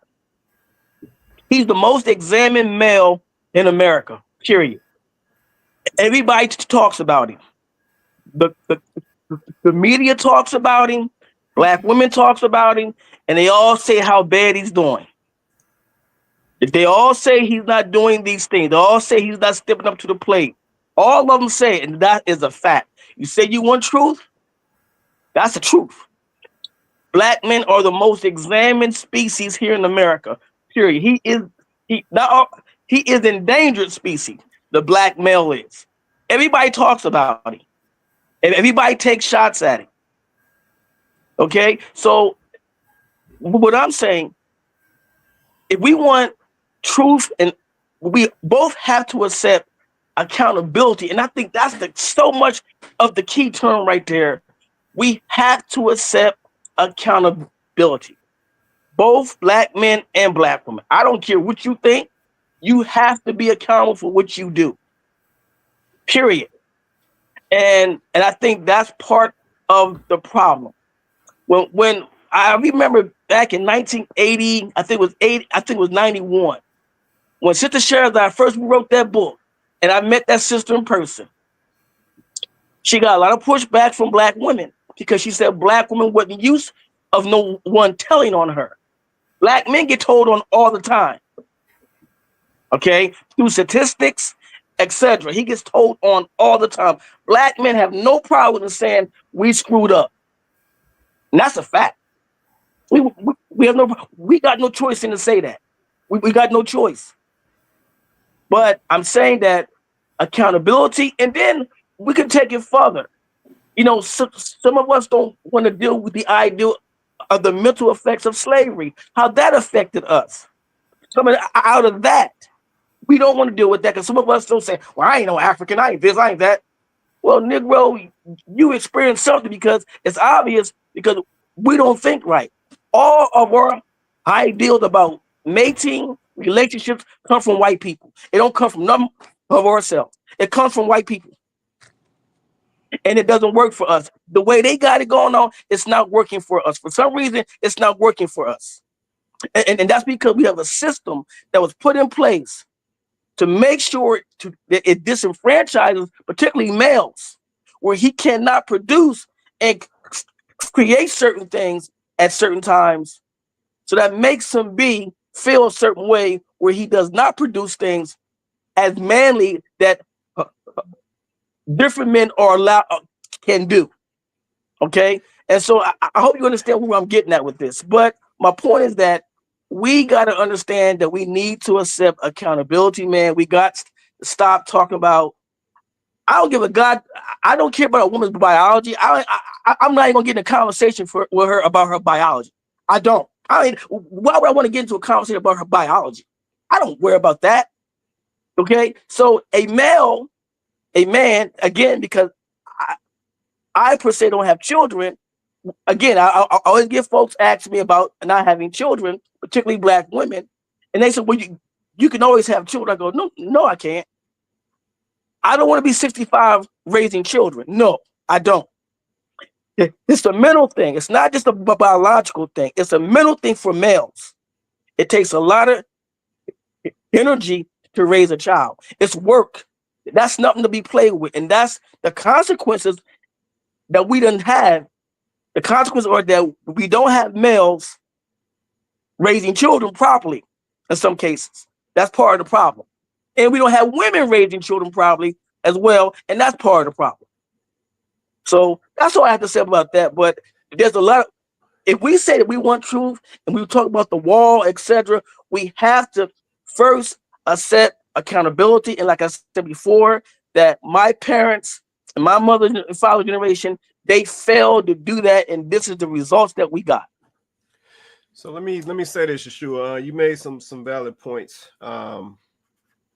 I just want to touch two things that you said that I think are that need to be touched. So the first thing is I think we have to add context. So I think from what you were saying, when it comes to this having these children based on age, we've got this biological clock for the women, but then we've also got this choice scenario for the men. So men are saying, when I hit a certain age, I don't want to have no kids because that comes with energy and time and responsibility. And I ain't trying to do that. I'm 62, so I ain't trying to hear that.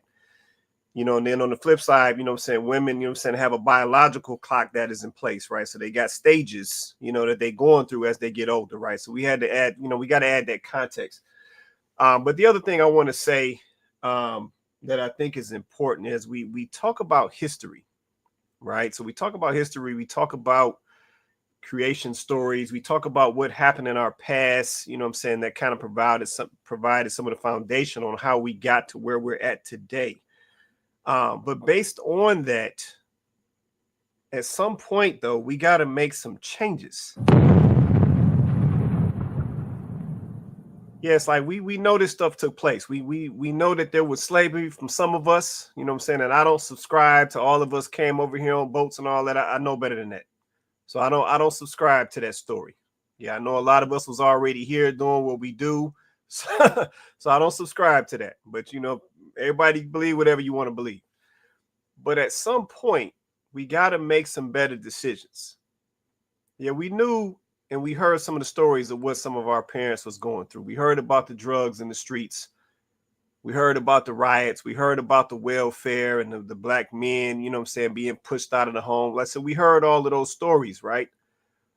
But the problem is it's 2025 and we still living like that stuff is taking place. Yeah, we still got fellas out here laying up with chicks, knowing he shouldn't be laying up with these chicks, creating these broken households, then complaining about it after you do it. That don't work. Yeah, we still got sisters out here laying up with these bum cats, knowing that this cat ain't no real father, knowing he ain't trying to be no husband and take care of no family, but you still laying up because he had them inches. That don't work. Yep, and that's my only problem. We have to understand the history, but we also have to make better decisions based off what happened during the history.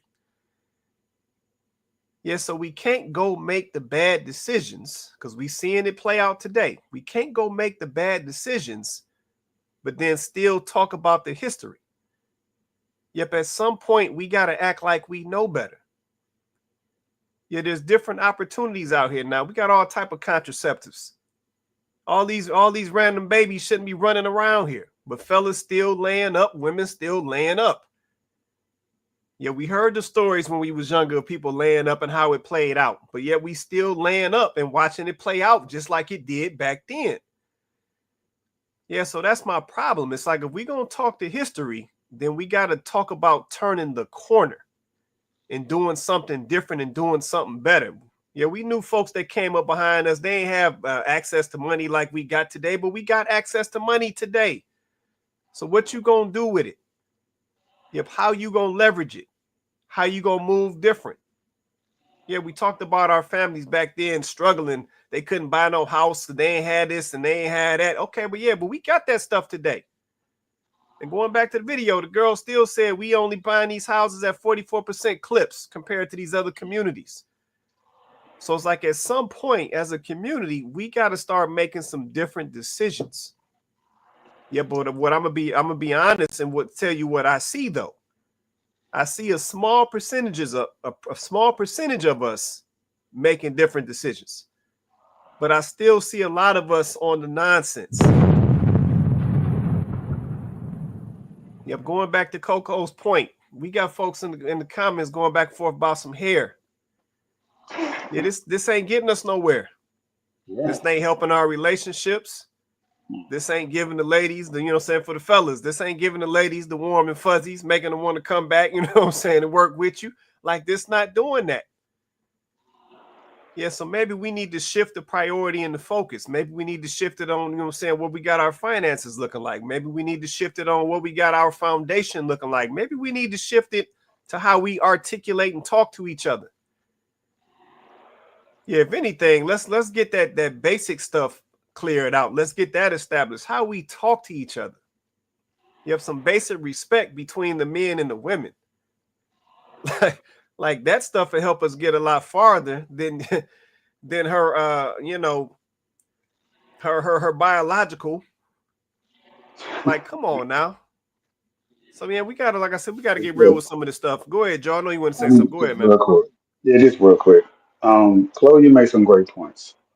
You're sound like, well, for starters, you did ask the question. You initiated a conversation about the wall. That's the only reason why we engaged in it. Then you asked us directly. The man. I didn't start the wall conversation. I didn't start that. All right, I know. Well, see that one lady that she just says, "Well, you always write stuff down, Joe," which is true. I actually wrote down the question. You asked, "What is the wall?" And then it I asked went that from because there. B-Boxer brought up the wall. I didn't start that conversation. You did? Oh, I okay. didn't introduce the wall. I didn't introduce the wall. See, I'm innocent. I did not do it. All right. Well, nonetheless, uh, you she asked the question. You ran with it, and we asked the question, and it sounds like, and probably rightfully Bruh. so, that she's disappointed. You're disappointed with the general answers that we gave. I can only speak for myself that knowing that I'm only one of 8, 10 people on the panel sometimes, um, very aware that I don't have much time to go into depth about much. Um, I just don't. It's Chloe, it's Vince, and it's Quay. Then the rest of us kind of get like 20%. So, and then I try to be cognizant of other people who want Oh, to come speak as well as on. so, yeah, I wanted to go deeper. I couldn't. So I'm going to give you the general answers. We want generally the beauty, the youth, the energy. And you say, well, wait, the biology thing, yeah, it's important. But I can tell you just one quick story. There's a woman that I really adored, that I really, really liked, who told me something about her fertility that threw me off for a loop. I was like, whoa. Oh, come So in that on. moment, I'm thinking like, would I still marry this woman? And in my mind, I'm like, yeah, we just adopt. So it's not always black and white, or I'm going to X out a woman because she can't produce children for whatever reason. Beauty is often the eye of the beholder. She may not be the most beautiful woman to another man, but she may be beautiful to me. So when I talk about beauty, fertility, there are going to be some variances. It's going to be some gray areas. It's going to be some. Well, do I care about this woman enough to overlook some things that I thought I cared about, but I don't care about because it's her. And a lot of men do that. We'll overlook those things. Not because we're settling for less, but because we realize, oh, it's not as important as I thought it was. So I can give you general responses about generally what men are looking for. But then when it comes down to it, every woman is going to be different. Like you said earlier, every woman is different. And then you also have to think with men. Ben said, well, let's talk about man fertility. I mean, I can bring up an extreme example. Richard Pryor did some things to Pam Grier, and then she became infertile because of his sperm. So men can cause infertility in a woman. Or the woman can be completely fertile, even if she's in her 30s, but it's the man and his diet and the way he's eating and some things he's got. So there's some issues there. There's some nuance there that I wasn't able to touch on, but I'm touching on very briefly here. And I'm going to try to maybe. Now I want to wrap it up. I want to hear what Cole has to say on this No, topic. I gotta throw another one up. Then we gotta get up out of here, man. This boy done got hot. All right, I gotta throw one little scenario. I'm gonna cut this short because I just need to see what y'all gonna say. So I'm gonna run this last one, and I want y'all to just keep it a buck with me. Okay, so there's a debate going on my Facebook page right now. Somebody posted this meme. So it says, quick question, ladies. The first date was amazing. Conversation was incredible. The drinks were flowing and the food was exquisite. The service was phenomenal. He's paying the bill but asks you to cover the tip. How do you respond? I'm going to pay it, but that's going to be our last date. Here's why. I'm a logical thinker. I consider myself to be a pretty smart and intelligent human being.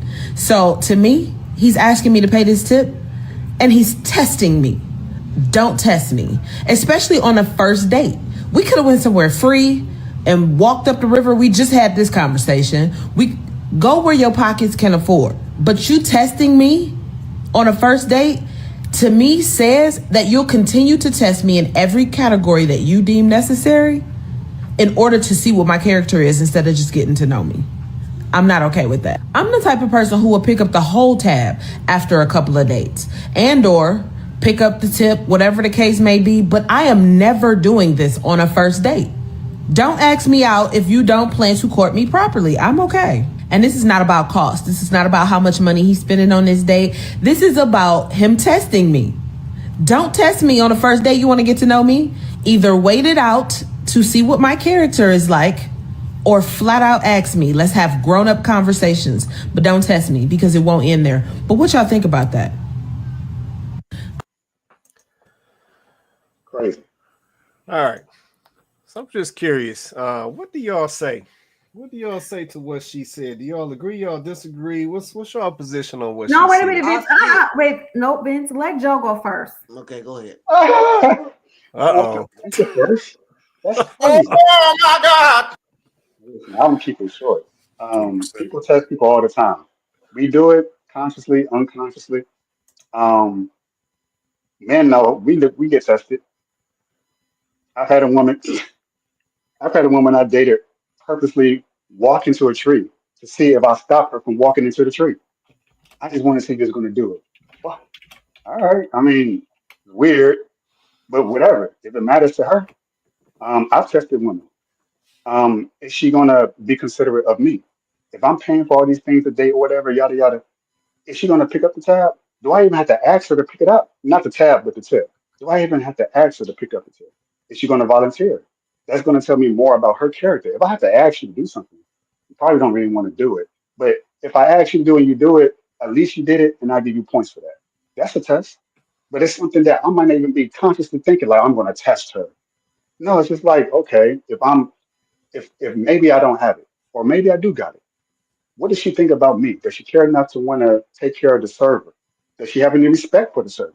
It's like little things that we do. And women have their own ways of testing us too. How strong is he? You know, they look at certain things. Oh, I saw him do this. He can do 30 per hours counting. You know, but we don't know we're being tested. So it's like, it's only a problem if you know about it. But it's not a problem if you don't. And most of us, if we're smart, we're not going to tell the opposite sex, oh, yeah, I'm testing you. We're not going to let you in on it. We try to hide it, be a little discreet about it. And it's like, okay, yeah, she passed. Yeah, or no, she didn't pass. No, I had to strike that one off the list. So that's my thoughts about it. She's off a rocker. Okay, appreciate that right there. All right, Vince, I know you was queued up. Go ahead, man. Oh, you dropped off? Okay, go ahead. This is exactly what I be talking about, Chloe. But she'll hit the wall. Oh my God! She don't have no options. Everything was great, but he asked her for a tip. But now all of a sudden, she feel, oh, I can get better. I can get somebody who gonna pay all the bill. He ain't gonna test me because I'm young and good. But she'll hit the wall. And I'm still testing. I'm still testing my wife. Aha. We go into the store every day. I'm gonna test and see if she gonna go to the high rack or she gonna go slide to the clearance. Yep. Little things like that. I mean, I get it. I just don't understand. I mean, I don't agree with her, by the way. I agree with you. I actually don't think there's anything wrong with the man testing in that way. Because women test all the time. Joe already pointed to that.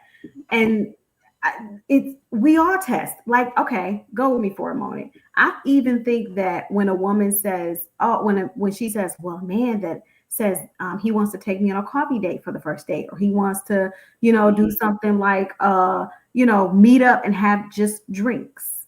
It's giving broke. Just say you broke. And I'm like, wait a minute. that's a test. So you're basically weighing this man on the type of man that he is based off of where he wants to take you on a first date. But you want to That's get to know a me. test. Like you're literally casting a judgment on this man simply because he said, let's meet for coffee or let's just go have drinks, right? That doesn't mean he's broke. He might just actually want to put you in a casual setting where he can talk to you and get to know you before y'all go to a dinner and sit across from each other and be bored out your minds and have awkwardness because y'all don't even really have anything in common. Like, is it so wrong for him to want to just see if y'all even vibe before y'all get to the dinner or before y'all get, like, I feel like that's a test. Not only that, I know that this example I'm about to give is like, I know these are rich people, okay? But just let me drop this example because it's relevant. I remember a story that Grant Hill told about when he met Tamia and he went on a first date with her. Now, he's a basketball star. At the time, he was still in the prime of his career, and she was Tamia just coming up in the game. So now one of them was broke, right? But obviously his money was longer. So he takes her on this date, and it's their first date, and he pretends like he left his wallet. He forgot his wallet. And he did this to see what her attitude would be like because she'd have to pick up. He asked her, well, do you mind picking up the check? I forgot my wallet or whatever. And she said she did. And she said, don't get me wrong, I was like, kind of like, huh? You forgot your wallet. But okay, I got it, and she paid the tab. Now here they are, fast forward years later, and they're still married with kids. And I know these are celebrities, but I'm just simply making this point. Like, men will test you. This man didn't need to ask her to pay a bill. He clearly could pay this bill. This was about him trying to see what type of woman she is. And why wouldn't a man not want to know as much as he possibly could about you when he first meets you, right? Y'all keep talking about y'all want men to be intentional. Y'all keep saying that. So if a man is trying to kind of test the waters, kind of see what kind of vibe you got, see how you look at money, how you think of things, like how you consider maybe treating him.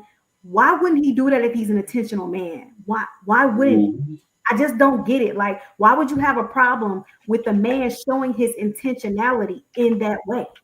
Why would you? Like, as a woman, you should be doing the same thing. I'm not saying playing little games, but if there's a question you can ask him, if there's a scenario you can provide him, if there's something that you can do to learn more about this man, why wouldn't you be doing that? I don't understand why we think this is a problem.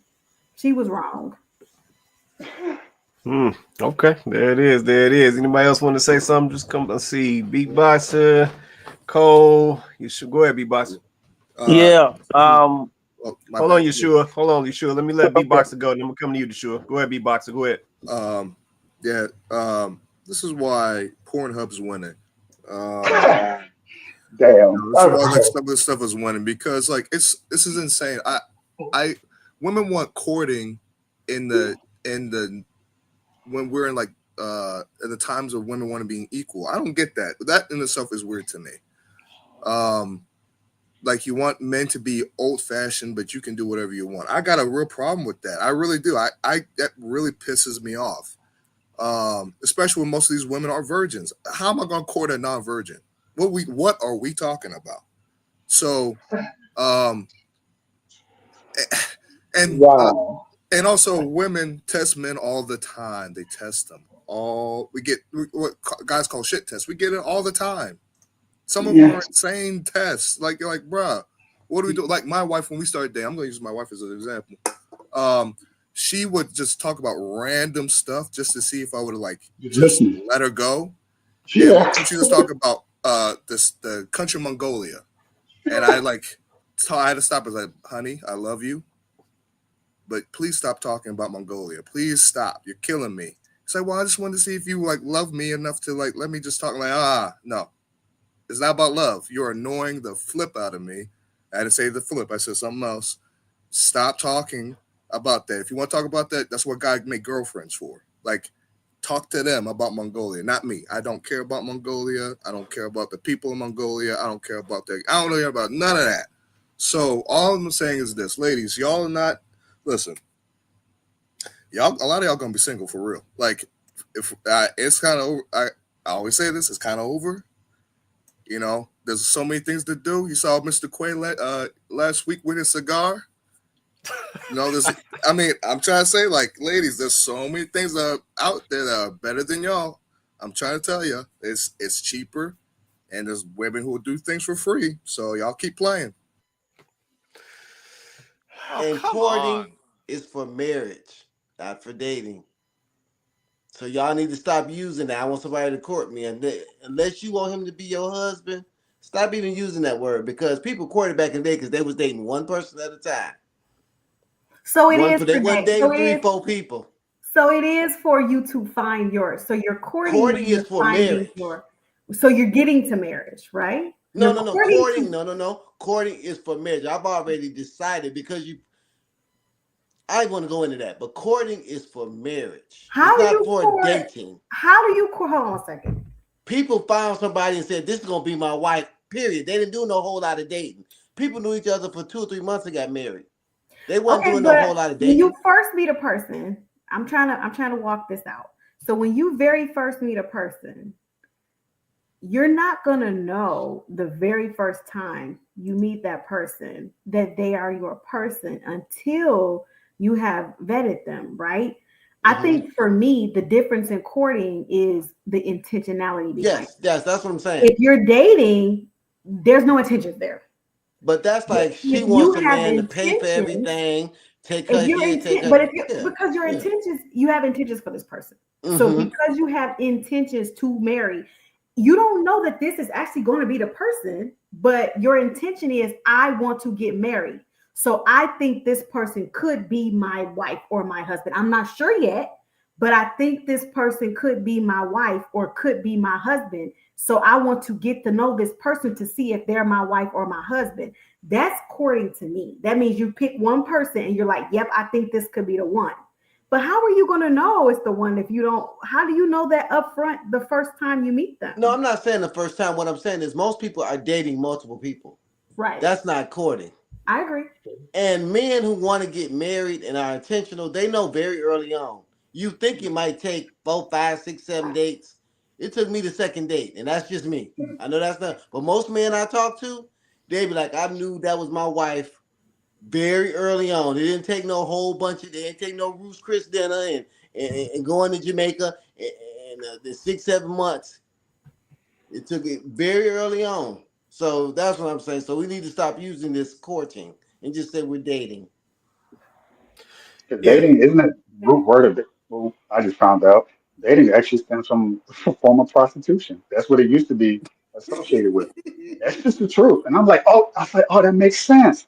When people Well, we say don't I'm want to dating say that, around, do we? I'm Look horny around. at We I'm don't God. want to say horny. that Hey, because all they Yes, got to more. say is I was forced for around. 14 Yes. years and millions of dollars and Yeah, going back and forth. let me let Yeshua. I know you wanted to say something after B-Box. Go ahead, Yeshua. It's on you, man. No, I wanted to say the tests or the tricks is what I call them tricks. I don't even call them tests. I call them tricks. Um,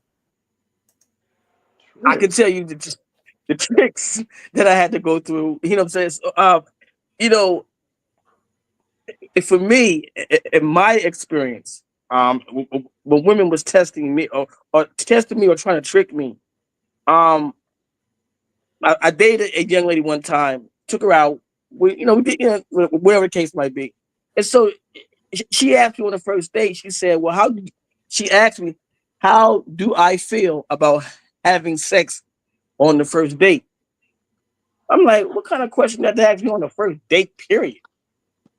So I said, well, to be truthfully with you, it's better with someone that you care about. I said, I'm being honest. Now, so to make a long story short, that young lady never talked to me again. She never spoke to me again, wouldn't call me or nothing like that. I said, damn, shit. I said, now here I am trying to be the best that I can be. You know what I'm saying? And she gonna reverse that back on me like that I was wrong for not, I guess, trying to have sex with her. You see? I'm like, damn, you know? So that's the type of tricks and tests that that I saw. I mean, I spent 30 years in California. That's the worst place for a black man to look for a woman. Period. California, Yeah. Los Okay. Angeles, and people say it's a lot of women in love, bro. It's the worst place. Period. So, and it happened to me a couple of times like that. To take a young lady out, we out at a restaurant. She started telling me at the restaurant table, well, I don't need a man to change my tire. I don't need a man to, I'm independent on it. I'm like, really? I said, this is a date. I saw we doing eating food and then having a good conversation. Why are we talking about this? It's just a date. It's no pressure. I'm not asking you to go home with me. I'm not. She did the same thing. Next day she saw me. She walked right by me like she didn't know me. Then I asked her, I said, what are you doing on Saturday? Because I wasn't going to try it again with her. Let's take her to a movie or something. She said, I get off at 5 o'clock and kept walking. I said, damn.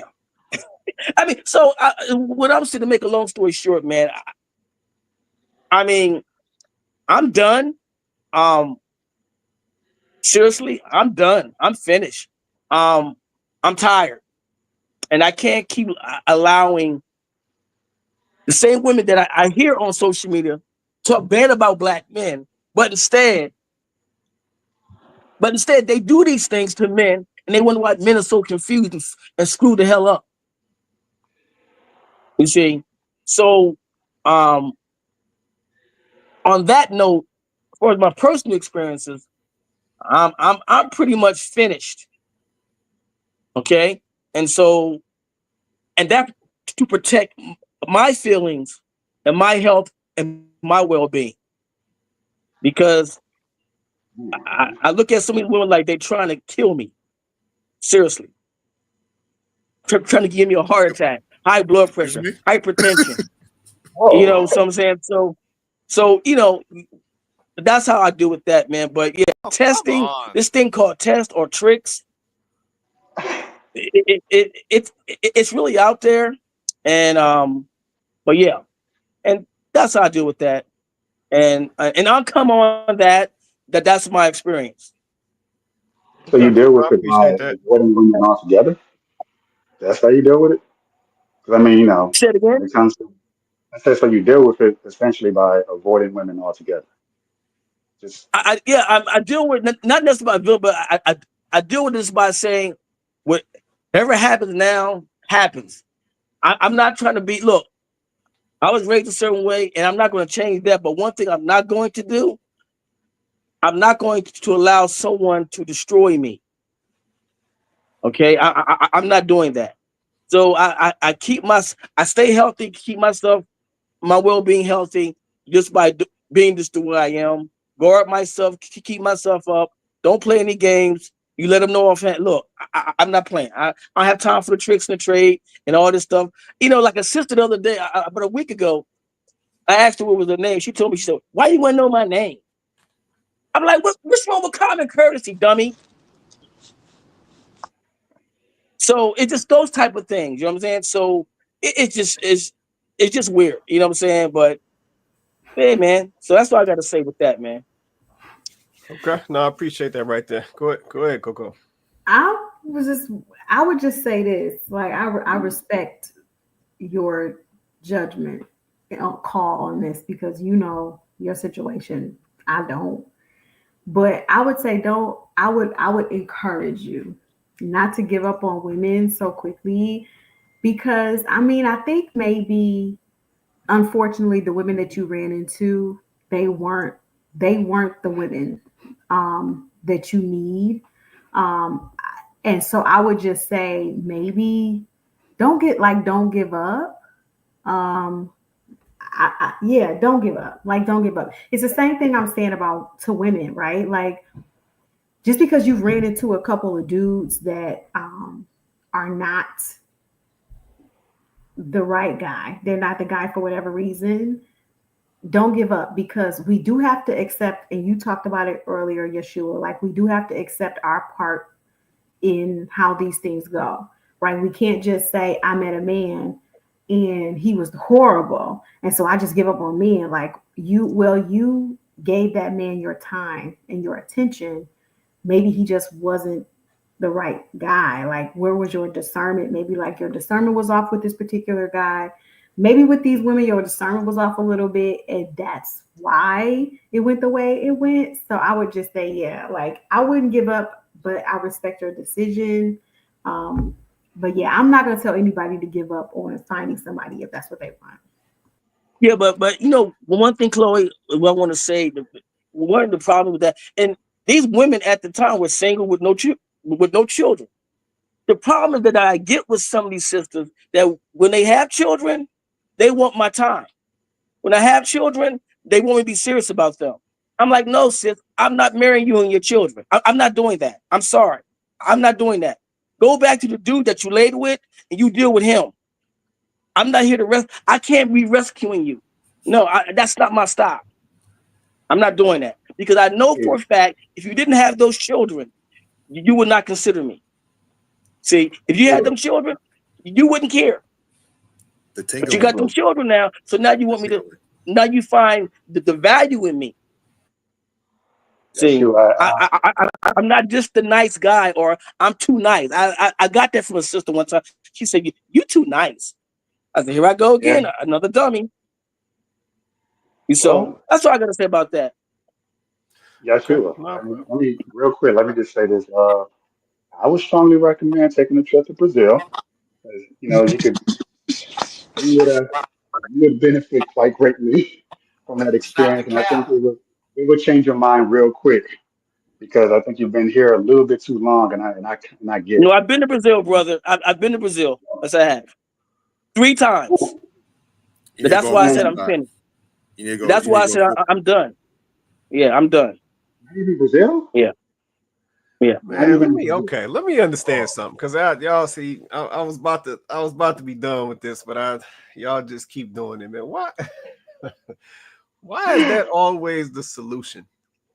So why is the solution always to go to some other country? Why is the solution always why is that always the solution? Like they're nicer and hotter. Mr. Price. They're nicer and hotter. No, but hold on. But okay, hold on. B-Box, I can understand that a woman in another demographic may be what you say nicer and hotter. I can understand that. But at some point, I'm just gonna be honest. At some point, as men, your first response it's gotta be you. Yep, at some point, you got to consider as a man, am I moving incorrectly? Yep, that's got to be your first thought as a man at some point. It can't always be some chick in Brazil, some chick in Thailand, some this and that. Because let me lay this out for y'all real quick, fellas. Let me lay this out. Women want resources. I don't care if she in Detroit. I don't care if she in Chicago. I don't care if she in Hawaii. I don't care if she in the Philippines and Mexico and Venezuela and nowhere else. They want resources and they going to get them up off of you, fellas. They going to get them up off of you. Yeah, they may give you a little piece of something, you know what I'm saying, make you feel better about it, but they going to get them up off of you. We just got to be honest about that thing. So you can run to whatever country you want. She going to finesse you nice. She going to slide it in there. But at the end of the day, she going to get them bucks up out of you. And I don't care if they pesos, if they US dollars. I don't care if it's Bitcoin. She going to Ethereum. She going to get it up out of you. Trust and believe that. Yeah, so I'm not sure that just running. Hold on 1 sec. I'm not sure that just running to some other country is the solution. I said maybe we got to look at ourselves first and how we moving and who we dealing with. That may start the conversation for us as far as what changes as men we need to make. But I'm just not a firm believer that the first move is to run to some other country. Because at the end of the day, she wants the same thing that Keisha over there in Detroit, she want the same thing that Keisha want. She just gonna finesse you a little better. Yeah, she may put her little body together. She may cook you some little noodles and some shrimp fried rice to get it up out of you, but she gonna get it up out of you. So I'm just gonna put that on out there for all the fellas who run into these countries like that's the solution. Like she ain't gonna get that money up out of you and get that green card and whatever else she want up out of you. So we just gonna go and keep it a buck. Go ahead, Yeshua. You want to respond to that? Go ahead, man. Yeah, I do. No, what I want to say, arbitrarily, that's not the solution. Okay, just to get up and go to another country, that's not the solution. But like you said, the other part about resources, etc. Here in America, we talk about resources, whatever the case might be. Those resources are my resources, and on the first date or anything like that, if I decide to pay for that date, which I generally do because that's how I was raised, I generally pay for the date. Now, dudes tell me don't do that. Guys have told me, bro, I ain't paying for nothing. But I say no. If I'm taking a person on a date, I'm paying for it. Period. But my point is that a woman got to understand a man's resources, his home and all that stuff. If he had those things before he met you, those are his. They're not yours. I'm sorry, but those are his things that he worked for, that he built. He built his wealth for himself. Not in some cases, not necessarily for you. He built them for himself. He made himself feel better. Okay, so my point is that a woman needs to understand that those resources are his resources. Me going across seas over the, to bring down my blood pressure and all these things, all that has nothing to do with the fact that I'm dealing with American women. In Brazil or whatever, Colombia, those are different women over there. And whether you dealing with the other type of women opposed to just the regular type women, that's a whole different story. So I'm saying that and men generally, what I want to say, one of the important thing I want to say, men generally, they try to move according to how women say they want them to move. Let me break that down. If a woman said that she's tired of meeting men who want sex on first date, some men are going to hear that and say, okay, let me try to change that pathology. He'll try to change that. He try to say, okay, I get it because he agrees with her. There's some doggish men out there. It's some men out there that are dogs. That's But I'm your saying first this, mistake. but some men would try to change that and not be that because that's not who he is anyway. You see, but then some women would throw that back at him as if to say, well, you should have been a dog. You'd have got further with me. You see, I think you stuff gotta like that. just be yourself, bro. You ain't gotta do Right. what And that's nobody my wants you to point. be. Be So yourself. when I'm being right. So I'm saying when I'm being myself, that's something that a lot of these sisters got to understand that all black men are not the same. I think you're picking the wrong women, Yeshua. I think you're picking Yeah. the wrong women, my Well, man. it's no That's the such. problem. Look, right woman, wrong woman. I mean, what's the right woman? Seriously, The one for what's the you. right woman? Not the The one one that for you you. Oh, you're trust. playing you're playing the game wrong, man. See, You're being Yeah, too you're playing nice. the You wrong. said Yeah, it, man. you're messing You're up. playing the wrong game. You're being too Okay, nice. okay, now I'm playing the game wrong. Okay, now I'm playing Yeah, the you game playing wrong. the game Okay, Oh, see, wrong. that's the confusion. That's Hold the take on. us Let me confusion on. that let we have hold caused. on. Let me get No. Cole in here. Let's say Cole been quiet. Let me get Cole in here. Cole, what you want to say? I saw you come off mute. I just had a comment. Go ahead. If black woman is not your cup of tea, if American women are not your cup of tea, then maybe you should think about how you're commenting about this conversation. Because that's what we're talking about. This comparison and all of this external outlier situations, all of that, that's not what we're talking about. We're trying to have a real conversation. So if that is your preference, enjoy that.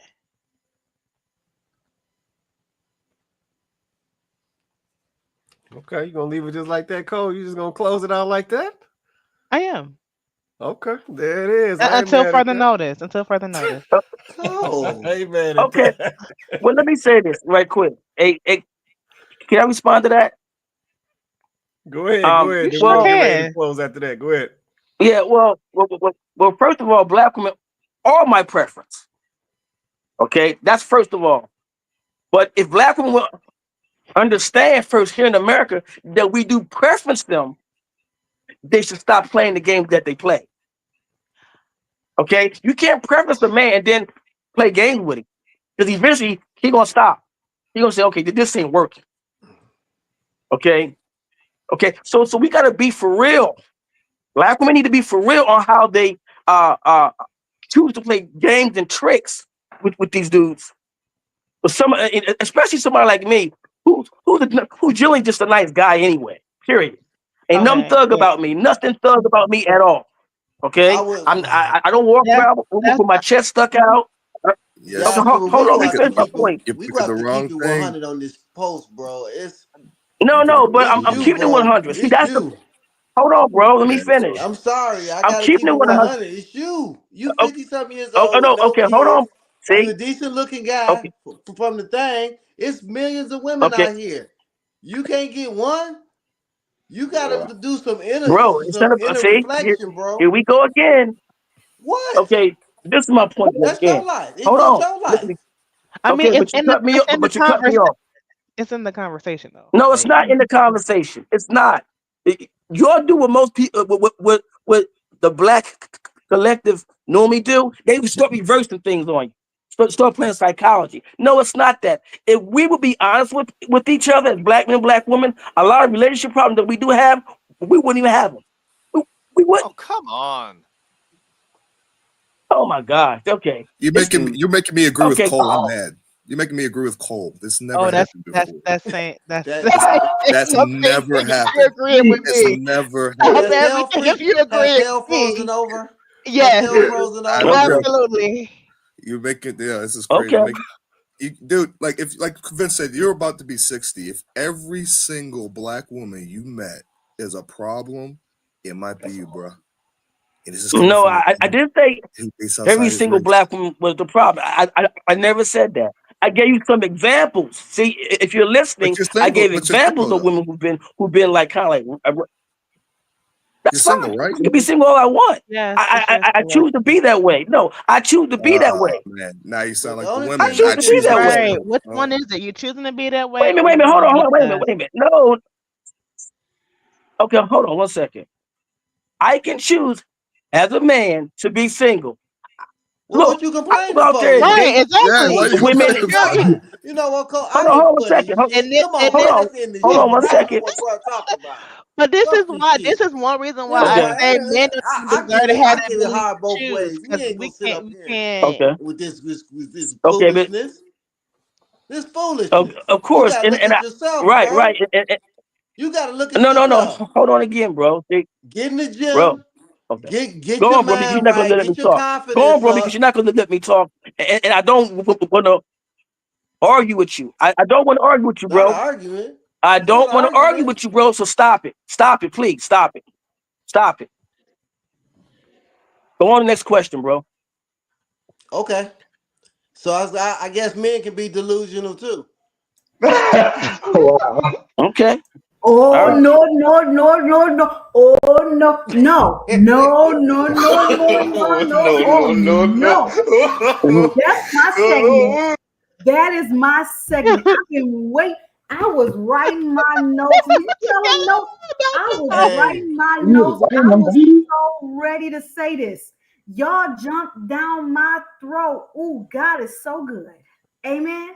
God Y'all, is so good. you y'all right jumped down today. my throat last Today. week. Today. Y'all That's it. You tried to just eat today. me up when I said men are delusional too. Oh, I was everything in the book. I was every name in the book, but this gonna be my closing argument right here.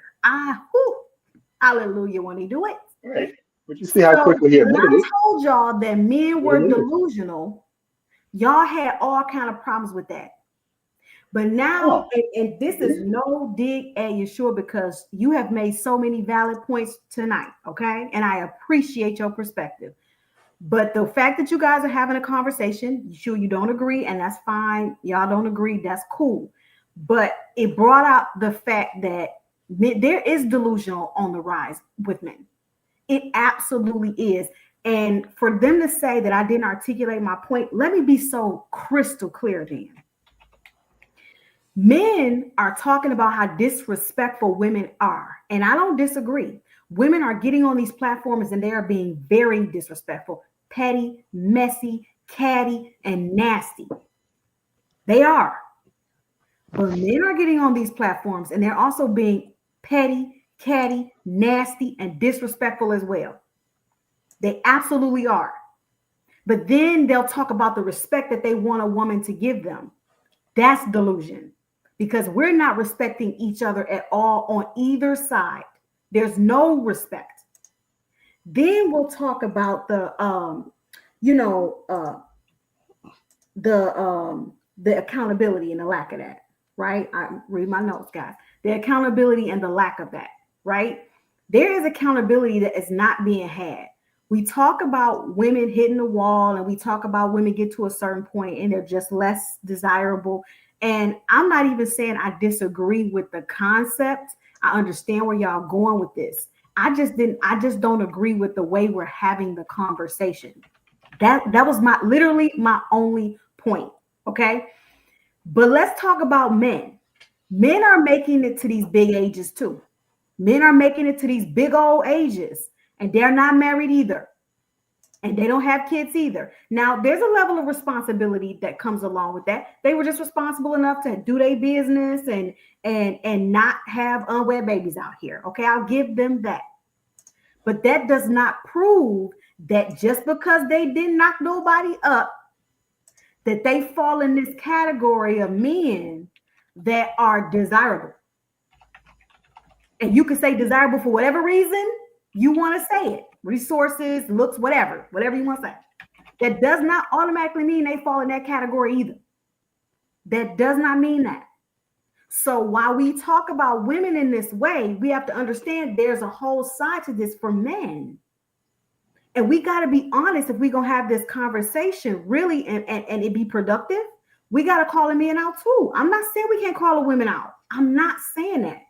But we got to call both sides out so we can actually have the conversation and get to what went wrong between us, because that's a part of it.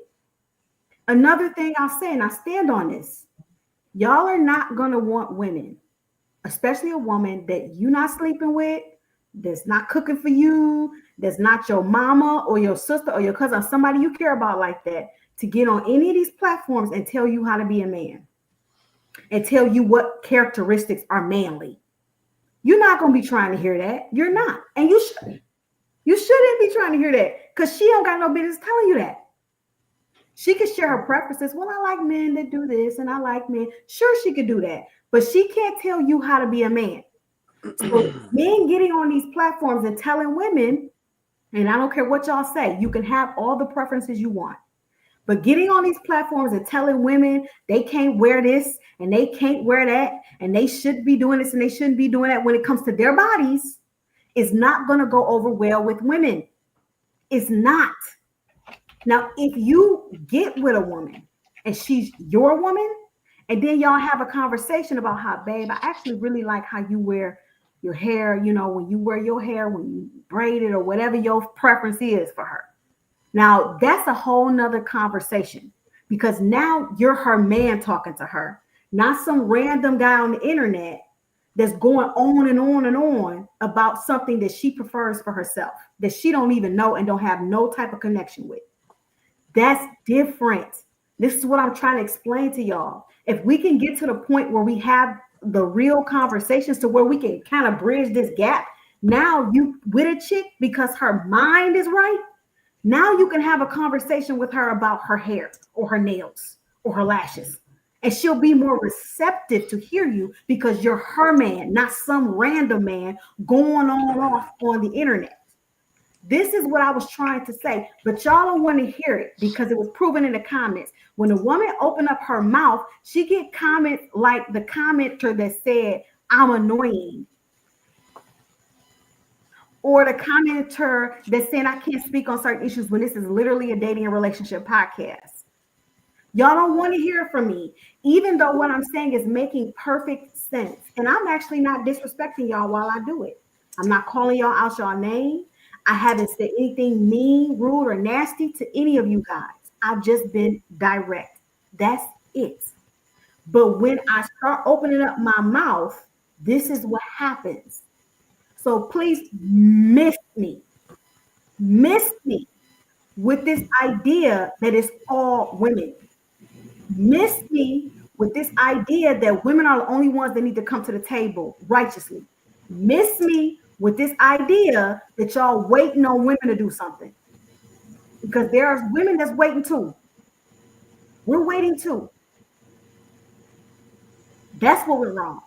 And until we can figure out how to actually be able to have these conversations genuinely, honestly, with both sides willing to hold each other accountable, then we can start holding. Until you are actually actively fixing some of these very foundational things, then we can't get to, I don't want to hear about how men are improving. Y'all not improving where it matters. I don't want to hear about the prison rates. I love that for y'all. But that's not helping us bridge the gap between Black men and women.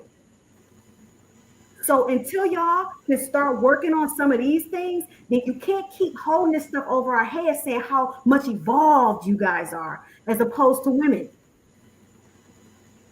I'll land. There it is. All right, man. We're gonna go ahead and wrap this on up. This got a little hot. I ain't mad at it. Like I said, the conversation needed to be had. Like I said, at the end of the day, y'all know how we get down on this platform. We run from no conversations. We gonna have it regardless of what it is, as long as it's gonna move us forward. Like I said, which I think that definitely took place tonight. Well, yeah, it was a little hot with it. We're gonna take some closing and we're gonna get on up out of here. So I'm gonna come across the top and the bottom and we gone. Let me make sure ain't nobody down. Oh, that's JR down there. Okay, cool. So Coco, you up first. If you got anything additional you want to say, but we're gonna come across the top and the bottom and we're gonna wrap it up. Go ahead, Coco's on you. I would just say that, y'all got to get out y'all feelings. This is a woman speaking to men. Y'all got to get out y'all feelings, right? Like, I spent years on this platform talking about how women treated men. And I still talk about how I don't agree with how women treat men. I still talk about that to this very day. But I'm starting to see, the longer I stay on this platform, that there's some things that men need to address too. So I said, you know what? I got to keep it honest. I'm not a panderer. So I got to talk to men too, right? From a female perspective, because I actually believe a female can have a perspective about male behavior. I can't tell you how to be a man, but I can certainly tell you how things are received by females when men do these things. So y'all got to get out y'all feelings. I'm not a wallflower. I'm not a shrieking violet. I'm not going to get on here and whisper to you. I'm not going to whisper sweet nothings in your ear. You're not my man. Okay? Y'all, when y'all get on here to talk to women, y'all not nice. Y'all don't talk pretty. Y'all don't talk soft. Y'all don't mix words. So why is it that when I get on here, because I'm a woman, I got to be soft and my voice got to be mild and I got to be quiet and I got to smile all the time and I got to have hair done, nails done, all of that. I'm not going to do that. Y'all said y'all wanted real rough, rugged, and raw. That's what you're going to get from me. Rough, rugged, and raw. So now if you can't handle that, that's not the platform for you. Respect it. Okay, appreciate that close out right there. Big Boss, it's on you, man. Go ahead. Yeah, I'm actually going to add to what Coco's saying because there's a particular person in the comments. Call it out. Go ahead and call it out, man. Benny, I got time, Benny. I got some time that you've been hitting on Coco and you've been hitting on me too. So I got some time. I got some time today. The way you were commenting, I thought you were a woman. I thought you were a female. I really did. I thought the way you were like commenting, I was like, oh, you sound like a typical woman. So then you mentioned, oh, you dated white women before. I was like, oh, interesting. He get more girls than you, bro. Yeah, he get more white women than you. Yeah, I know. It's crazy to me. Like he's like, oh, my balls drop more than his balls drop more than mine. Listen, it's my response to the last video for you was indicative of white women love is crazy to me. I don't even know how that like went there. Yes, my wife, I am married and she's white. And I've dated other races of women, not just white women. And I've also been with black women. I don't have a preference. My preference is hot and attractive. That's my preference. And at the end of the day, that's what I'm into. And then also I like women who are agreeable, right? That's just what I'm into. I'm sorry. I just happened to be a woman who was white in college. It just happened to be that way. But it looks like a white woman hurt you, Benny. You're like a little sucker for a white woman. She took advantage of you, and now you're mad. And maybe a black woman hurt you too. That's why you're mad at Coco. I don't know. I don't know. You're saying things like as Coco can't speak on it on things because it's not the right species. I'm like, who speaks like that? What are we doing? Like that's what we're doing. You make black men look really bad. Listen. And I don't even know what else to say. And to Yeshua, my man, I'm sorry that we kind of ganged up on you. Like I don't want you to feel bad about that, but I gotta say this as a younger black man who's a millennial.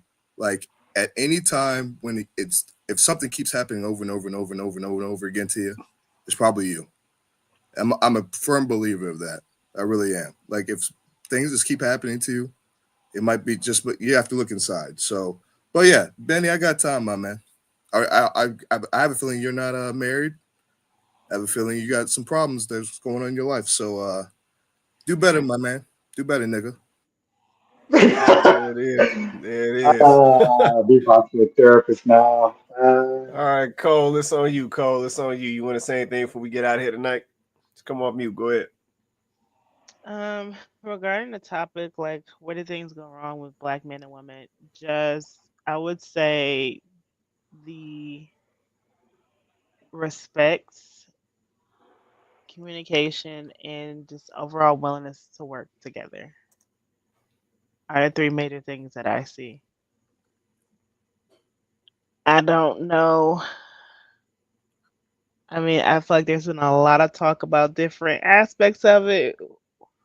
Who was wrong on this side? Who was wrong on this side? But it's like to me, it's still a lot of argument, and nobody is just like, you know what? I'm just gonna take the first step because nobody ain't taking it. That's what I don't hear. Right. That's what I don't hear.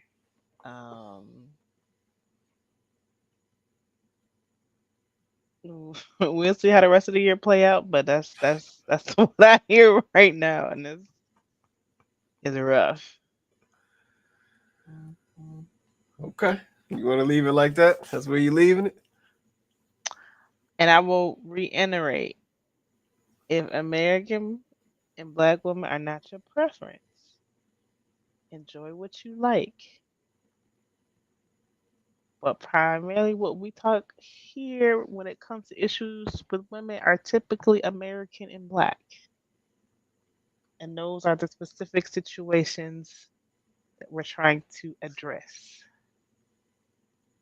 Be with that, with you will. Okay. There it is. Appreciate that closeout right there, Cole. Appreciate that. All right, Vince, it's on you, man. You want to say anything before we get out of here? Well, first I want to apologize to Yeshua. How you pronounce his name? I'm sorry. Yeshua. Yeshua. I'm sorry. I apologize, man. I didn't want to come at you, but I got to keep it 100. And I was single for a long time, man. I was divorced at 25, got married at 45. I had a bunch of bad relationships, but I had to look in the mirror and say, well, what am I doing? For me, it was being a cheater and a liar. That might not be your issue, probably not. But I had to understand, what am I doing? Well, I can't attract the type of woman that I want. And I also got into myself. I got into my body. I got into making myself a better person. And just do that. Just get into yourself. Get into your health. Get into your fitness. Get into your mind. You seem like you're, attractive guy. You know what I'm saying? You ain't got no kids. I mean, world is your oyster. You know what I'm saying? So, I want to encourage you also. But as far as what went wrong, everything went wrong. And I think until we decide to have these real conversations and understand that we need each other, it's not an option. It's not an option for us to be 70% unmarried. 80% of our homes headed by women. That's not that's not gonna be successful. So until we realize and understand that, we're not gonna change until we decide, you know what, we're gonna have to get this together. So I know we went long tonight, but I hope my brother come back and give his perspectives on some things. I hope this ain't a one hit quitter. Right. But let y'all go. Yeah, no, for sure, man. Appreciate that closeout, Vince. Yeah, no, I said, you know what I'm saying? It was not an attack, Yeshua, just to add some context. It was not an attack. So, but we'll leave that right there. You sure you want to say anything before we get out of here, brother? Yeah. Well, thanks. I listened to the brother. You know, his apology accepted. I mean, it wasn't a big deal to me at all because I'm used to that. So that's not a big deal to me. But what I will say, that to the brother in the third, brother in the third brother, the tall, dark skinned brother, okay, because that's generally what they're looking at today. So, but my point is that they hold on. Let me say this. There, there's nothing wrong with me. Okay, I mean, and that's the truth. There's nothing wrong with me. I be the best that I can be. I don't give a damn about anybody else. I don't. I be the best that I can be. I do what I do have to do to build myself, etc. And I keep it moving. You know what I'm saying? Again, women have preferences and choices. Okay. And one thing I had to learn in life, that some women just are not going to choose you. Period. I don't care how nice you are, how good of a person you are. That's just not in them they just don't do that. I mean, just like some men don't choose certain women. So I had to realize that. Okay. So those experiences I did bring up. Those were just experiences that I was telling you about. Not the fact that this happened to me all the time. It doesn't. Okay. So that's what my point was, but I had to help break a pathology that black men have here in this America. I had to help try to break this pathology that we got, and our pathology is really sometimes it's not good when it comes to women. I mean, again, so I try to break that. But again, man, I thank you for having me. Like I said, I caught the show on the humble. So I that's why I caught the show. I caught it on humble. I said, oh, okay, did they got a panel and everything? Let me see what they're talking about. So that's what I did. I jumped on the panel. I generally go on my own panel. No, not my panel, but there's another panel I go on. It's a conference call panel that we have. I'm generally on there. And them dudes over there at TRS, Target Root Solutions, them sisters and brothers, they know me very well. And so, but thank you for having me, bro. If I don't come back, don't take it. It's not a fact that people they jump on me too at TRS. We always go at it over there. A lot worse than here. Okay, so but it doesn't mean I don't want to come back. Sometimes I just probably miss it. I probably don't know your channel or something like that. But thank you again, and I had fun. Yeah. No, we appreciate you hopping on with us tonight, man. Like I said, we always on here every Wednesday night, 8:30 Eastern Standard Time on Kandid Konvos. But I will say this. A lot of what we have going on, like I said, I'm really glad you came on, like I said, because you shed some light on some particular issues that are going on out here. Let's say you're not the only brother dealing with some of the stuff that you brought up, right? But what I do want to say is this is gonna fall on the brothers. Let me just keep it honest. This is gonna fall on the men to correct this situation. Yeah, we are definitely divided from our women right now. We're not seeing eye to eye with our women, but the only people that's gonna be able to fix this is going to be us. Yep, so I got to put it on the table just like that. I can't sugarcoat it. I can't make it sound better. It is what it is. Yeah, this is going to come down to the men, and the men are going to have to fix this situation. Yeah, I'm just going to be honest about that. The women ain't going to do it. Yeah, they ain't going to do it. I'm going to be honest. I don't even know if they can handle doing it. Yeah, but it's going to come down to the men, and we're going to have to fix this. So at the beginning of it all, this is why I asked the question, you know what I'm saying, earlier about fellas running to these other countries. That's not the solution. Yeah, we got to fix ourselves first. We got to get our mentals right so that we can fix this problem.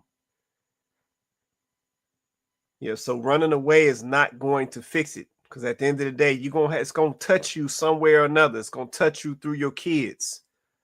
It's going to touch you through your family somehow. It's going to get your niece. It's going to get your cousin. For some of us, it might get our mama, depending on if she's still out there. Like it's going to fall on the brothers to have to fix this issue. I'm just putting it out there because I know what it is. So yeah, I'm just going to leave it just like that. But I appreciate your close out, Yeshua. I hope you come back, you know what I'm saying, kick it with us again. Appreciate you coming on the panel tonight. All right, let me, who did I miss? We got JR. JR, man, what you want to say before we get out of here, man? No, dope conversation tonight. Obviously didn't really say much, but I listened, you know. Some good points were made and whatnot. But I do agree with a lot of points that was made. And like I always say, you know, black men and black women do need to come back together. Like, you know, it's been highlighted multiple times. And like the one key thing that was highlighted earlier was the hatred of black men from the hatred for black men from black women, right?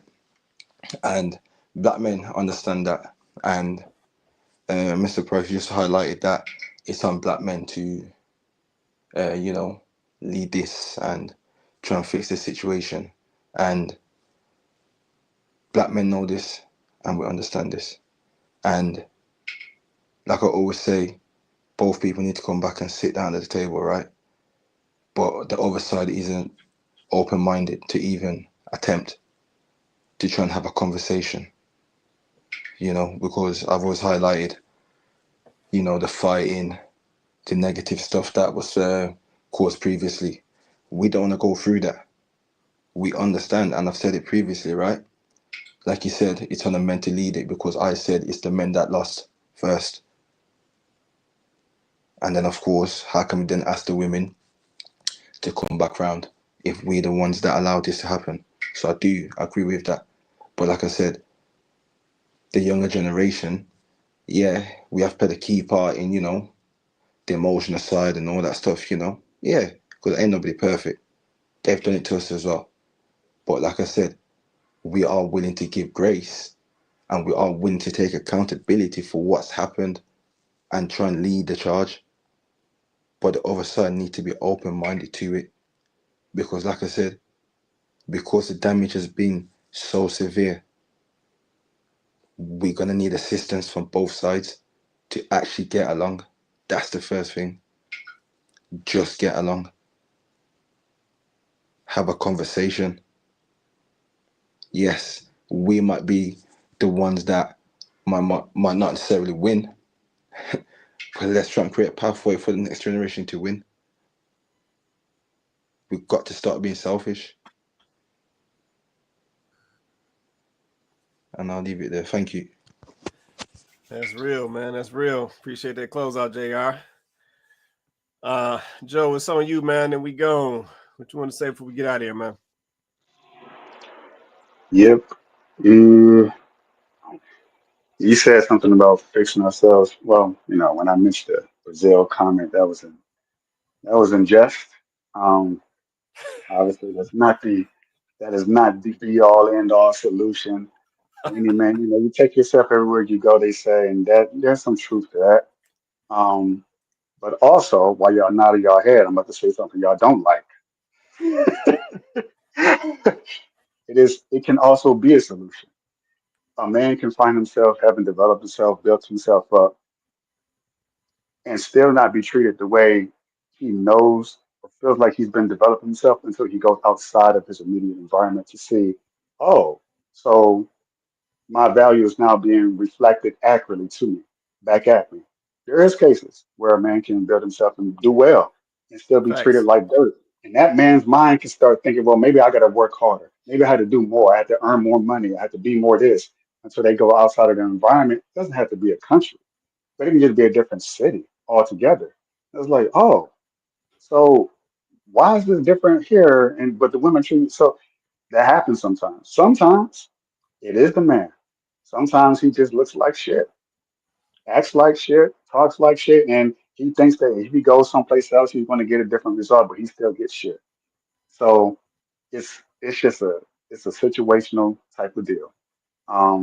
Lastly, we talk about this fixing of the community and fixing.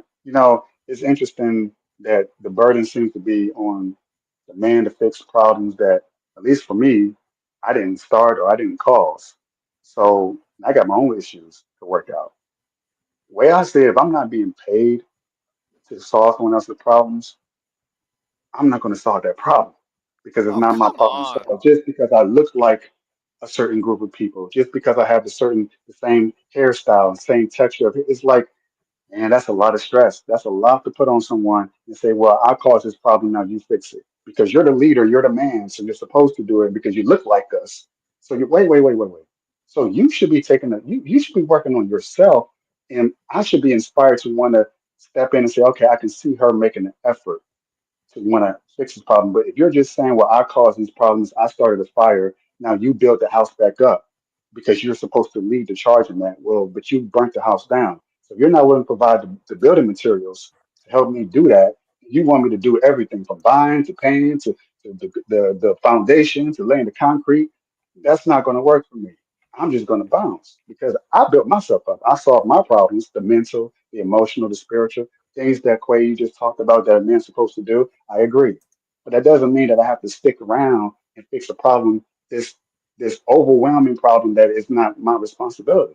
There's a lot of men that don't want to go to fight a white man's war because we don't want to deal with that shit. We didn't cause it. Yeah, you want the oil. You're going to get paid if we go out there risking our lives. Yeah, no, I'm cool. I'm good. I'll be a draft dodger. I'm cool because I want to go in here and live my life the way I want to live my life, and I'm not obligated to go and fight your war that you started.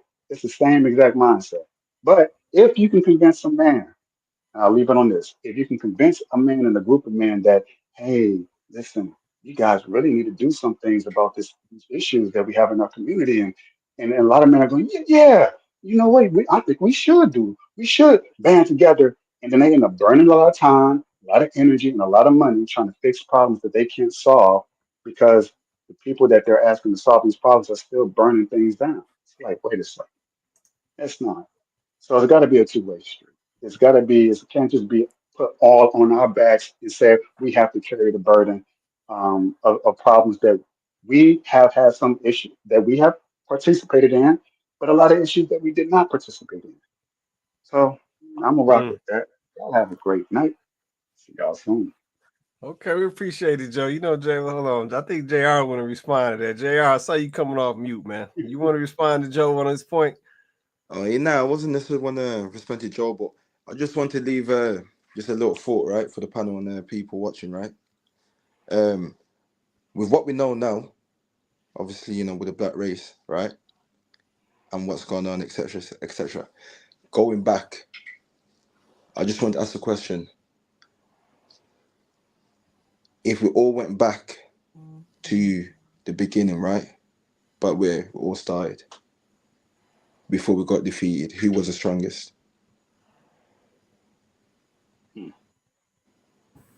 Men. Right? I would say probably men, Men. Yeah. depending So on we the say situation. so we say men, right? So we're looking at the land get invaded by mortal people, right? Because there's one army standing, right?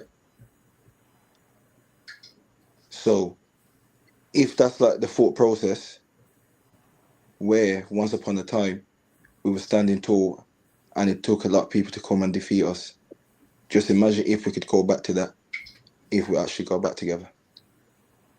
And the reason I say that is sometimes I know that, when we watch films and whatnot, right, there's messages in certain things. And Black Panther, was a perfect example of that, of the unity in the land and people trying to invade.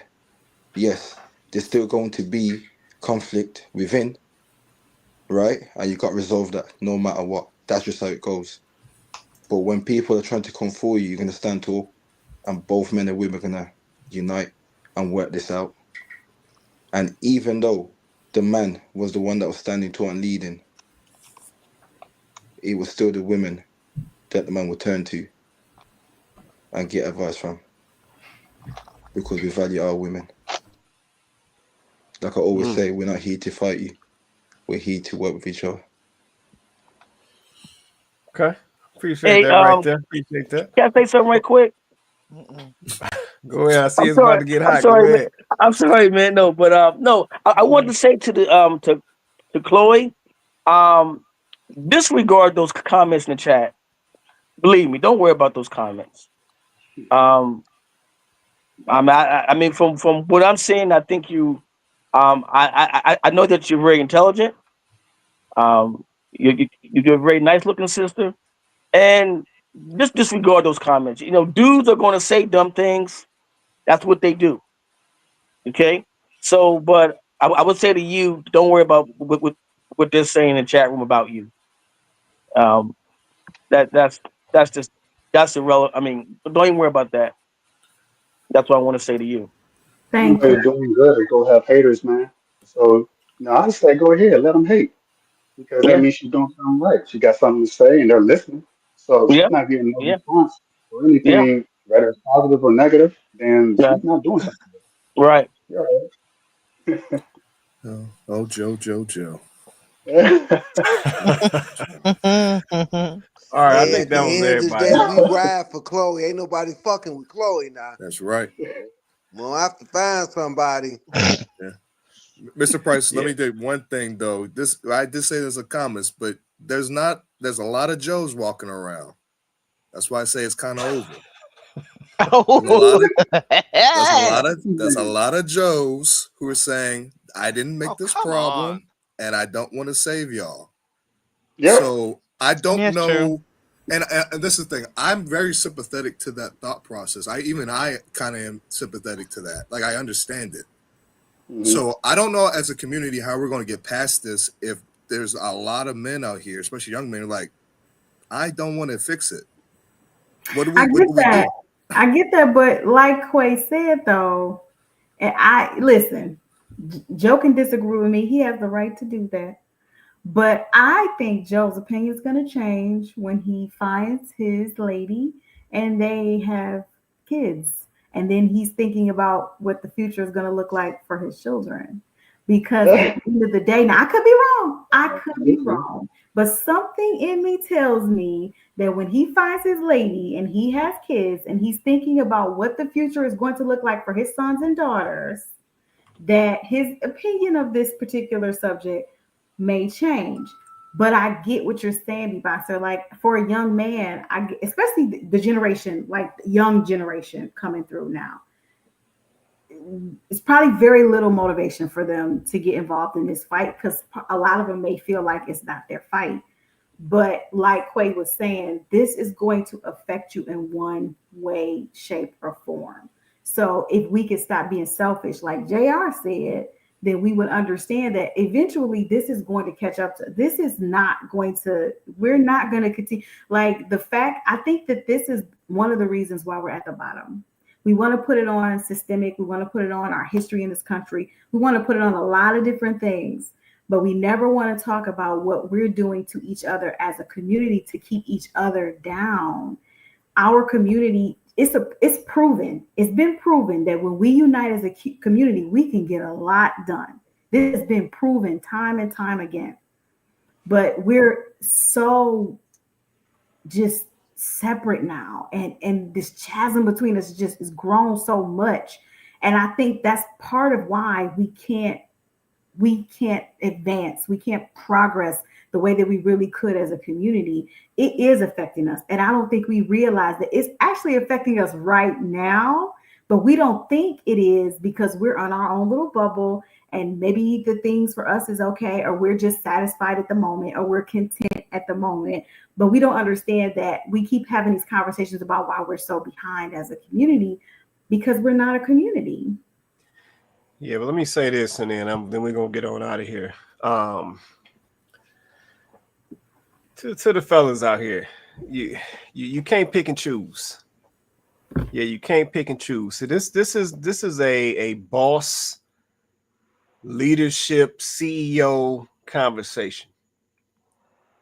If as a CEO coming into a company, you didn't cause whatever's going on in the company, but they bringing you in to fix it. Yeah, they bringing you in to fire who needs to be fired. They bringing you in to bring the company back to profitability. They bringing you in to clean up the nonsense and get them back in the game. And it's really that simple. Yep, and that mindset it exists within our lives. Yep, as a leader, you can't control what was going on before you got there, but you can control the outcome after you get there and after you leave. Yeah, but that's what this comes down to. Yeah, so if we want to call ourselves leaders, we want to call ourselves the boss, we want to call ourselves the CEO of the family and all of this stuff, then you got to take on that mentality. Yeah, we can't keep looking at what else going on and we ain't caused that and we ain't caused this. That don't mean nothing, because at the end of the day, all of that stuff that was caused is going to touch you at some point. That's the piece that we don't want to hold. Yeah, the nonsense that was going on is going to touch your life at some point. So yeah, we got to just keep it real. I said, if we want to move as the leaders and be the boss, and we want to be the person that everybody looking up to, you got to move as such.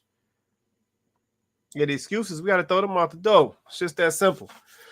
Man, shout out to my panel, man. Shout out to Coco, Beatboxer, Joe, JR, Cole, Vince. Shout out to Yeshua joining us tonight. Appreciate you hopping on with us, brother, bringing your value add to the conversation, man. Great conversation, powerful conversation tonight. Got a little hot at its times, but that's okay. Yeah, that's all a part of having a conversation, man, and being productive. But we can do it respectfully. You know what I'm saying? We ain't got to get nasty. Ain't nobody got to get disrespectful and do none of that nonsense. You can be grown about it and do what you do. You know what I'm saying? Get your point across, articulate yourself. There's nothing wrong with that. And we all for that on this platform, especially if it's going to move us in a better direction. And shout out to everybody in the comments as well. Folks dropping good gems tonight. You know what I'm saying? There was a little nonsense in the comments, but you know who you are. Yeah, you know who you are. It is what it is. It's engagement, so we'll take it. But, man, this is Kandid Konvos, man. We do this show every Wednesday night. We go live at 8:30. On YouTube and Facebook. So if you haven't already, smash that like button, smash that subscribe, man, and hit that share. So we want to get these conversations out to as many of our people as possible, man. Yeah, we want more folks to see the platform. Come check us out, join the conversation, bring their value add, and we move forward, man. That's what we do. But, man, with that being said, everybody have an awesome night. We're going to catch y'all next Wednesday.